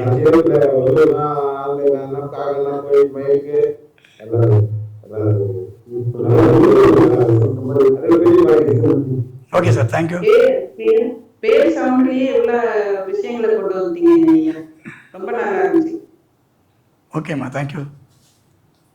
ரொம்ப அருமையா இருந்தது. ஓகே சார், இப்போ பூமுறை வாங்கிட்டாங்கல்ல சார், அவங்க பேருக்கு வந்து இப்போ பிளஸ் 3 சார் வரும். பூ, ஆமா ஊதா வரும். சிவ சீன் வந்தா ஈ சவுண்டா மாத்திக்கணும். அவங்க சிவப்பு போதே தான் இப்ப வந்து பாருங்க வைப்ரேஷன் தான் இங்க நகரு. ஓகேவா? ஒரு 100 பேர்ல ஒரு 80 பேர் சிவப்பூங்கோதைன்னு கூப்பிட்டாங்கன்னா சி தான் வேலை செய்யும். ஓகேவா? 100 பேர்ல 80 பேர் பூங்கோதைன்னு பேசினா பூதான் வேலை செய்யும், ஊதா வேலை செய்யும். அப்ப இங்க வேல்யூ வந்து சவுண்ட்ஸ் மட்டும்தான். ஸோ அதுதான் இங்க டாமினேஷன் பண்ணும். அதுதான் எடுத்துக்கணும் நீங்க. சூப்பர் சார், ரொம்ப அருமையா இருக்கு கிளாஸ். Thank you thank you. ஐயா வணக்கம்யா. வணக்கம். ரொம்ப அருமையா இருந்ததுங்க. ரொம்ப தெளிவா நல்ல புரிதலோட எப்போதும் ரொம்ப எளிமையா புரியுற மாதிரி நிறைய கொடுத்துருக்கீங்க. ரொம்ப நன்றிங்க. ஓகேங்க, தேங்க்யூ. ஸோ இந்த வகுப்பு மட்டும் கிடையாது, என்னுடைய எல்லா வகுப்பும் சரி இப்படி தான் இருக்கும். ஸோ நம்மக்கிட்ட அடிப்படை, உயர்நிலை, முதுநிலை, இதுக்கு முன்னாடி ஜாமக்கோல், வாஸ்து, இதுக்கு முன்னாடி பயிரியல், என்ன நியூமராலஜி, ஓகேங்களா, எல்லா வகுப்புமே வந்து நம்ம இப்படி தான் எடுத்திருக்கோம். ஸோ அந்த வகுப்பும் நம்மக்கிட்ட படிச்சிருக்கோம். நம்ம நிறைய பேர் படிச்சுட்டு இருக்காங்க. உங்களில் யாராவது அடிப்படை படிக்கணும்னாலும் சரி, மற்ற இதர வகுப்புகள் படிக்கணும்னாலும் சரி, எனக்கோ அல்லது கீழே இருக்கக்கூடிய நம்மளுடைய நிர்வாக குழு நம்பர்கள் கொடுத்துருக்காங்க. கலையரசி, சீதனாதேவி நம்பர்லாம் இருக்கும். ஸோ அவங்களுக்கோ தொடர்பு கொண்டு நிறைய வகுப்புகளில் ஜோதிடம் படிக்கணும்னாலும் நீங்கள் படிச்சுக்கலாம், இல்லை இந்த வகுப்புகள் படிக்கணும்னாலும் நீங்கள் படிச்சுக்கலாம். தெரிந்த நபர்களுக்கு ஜாயின் பண்ணி கொடுங்க. ஓகேங்களா? இது வந்து உங்களுக்கு மிகப்பெரிய ஒரு விஷயமா இருக்கும். ஸோ என்னை பொறுத்தவரையிலும் எல்லோருக்கும் எல்லாம் கிடைக்கட்டும் என்பது தாரக மந்திரம் வந்து எல்லா வீட்லேயுமே இப்போ ஒழிக்கணும். எல்லாருமே வந்து பார்த்தீங்கன்னா பிரபஞ்ச ஆற்றலோட பிரபஞ்ச சக்தியை உணரணும். நமக்கான சக்தி எதுன்னு தெரிஞ்சுக்கிட்டு அதுக்கான பாதையை தெரிஞ்சுக்கிட்டு சரியான வழியில் பயணிக்கணும் அப்படிங்கிறது தான் என்னுடைய எண்ணம். அதுக்கு தான் இந்த தர்மசாஸ்திரா ஜோதிட வித்யாலயா வந்து ஆரம்பிக்கப்பட்டு மிக சிறப்பாக 6 ஆண்டு காலமாக சென்று கொண்டு இருக்கிறது. இதை தொடர்ந்து வந்து மிகப்பெரிய அளவில் கொண்டு போகிறது நான் இல்லை, என்னுடைய விதைகளான நீங்கள் தான். ஓகேங்களா? நான் உங்களை வந்து விதைக்கிறேன் ஒவ்வொரு ஊர்லேயும், ஸோ ஒவ்வொரு நாட்டிலையும். அப்படின்ற மாதிரி நீங்கள் இன்னும் இதை தெளிவாக கற்றுக்கிட்டு இன்னும் உங்களுடைய அறிவில் இன்னும் எளிமையாக்கி இன்னும் பல பேருக்கு வந்து இதை வாழ்க்கையில் உதவி வருகிறதுக்கு இந்த வகுப்பு வந்து ஒரு ஆரம்பமாக இருக்கட்டும் என்று கூறி மீண்டும் ஒரு இனிய தருணத்தில் திங்கட்கிழமையிலேருந்து உங்களுடைய நேரடி வகுப்பில் சந்திக்கிறேன். ஓகேங்களா? அது நம்ம வந்து கொஞ்சம் அர்ஜென்ட்டாக வெளியே கிளம்பணும். ஓகேங்களா? ஸோ மீண்டும் வந்து சந்திக்கிறேன். நன்றிங்க. எல்லோருக்கும் எல்லாம் கிடைக்கட்டும்.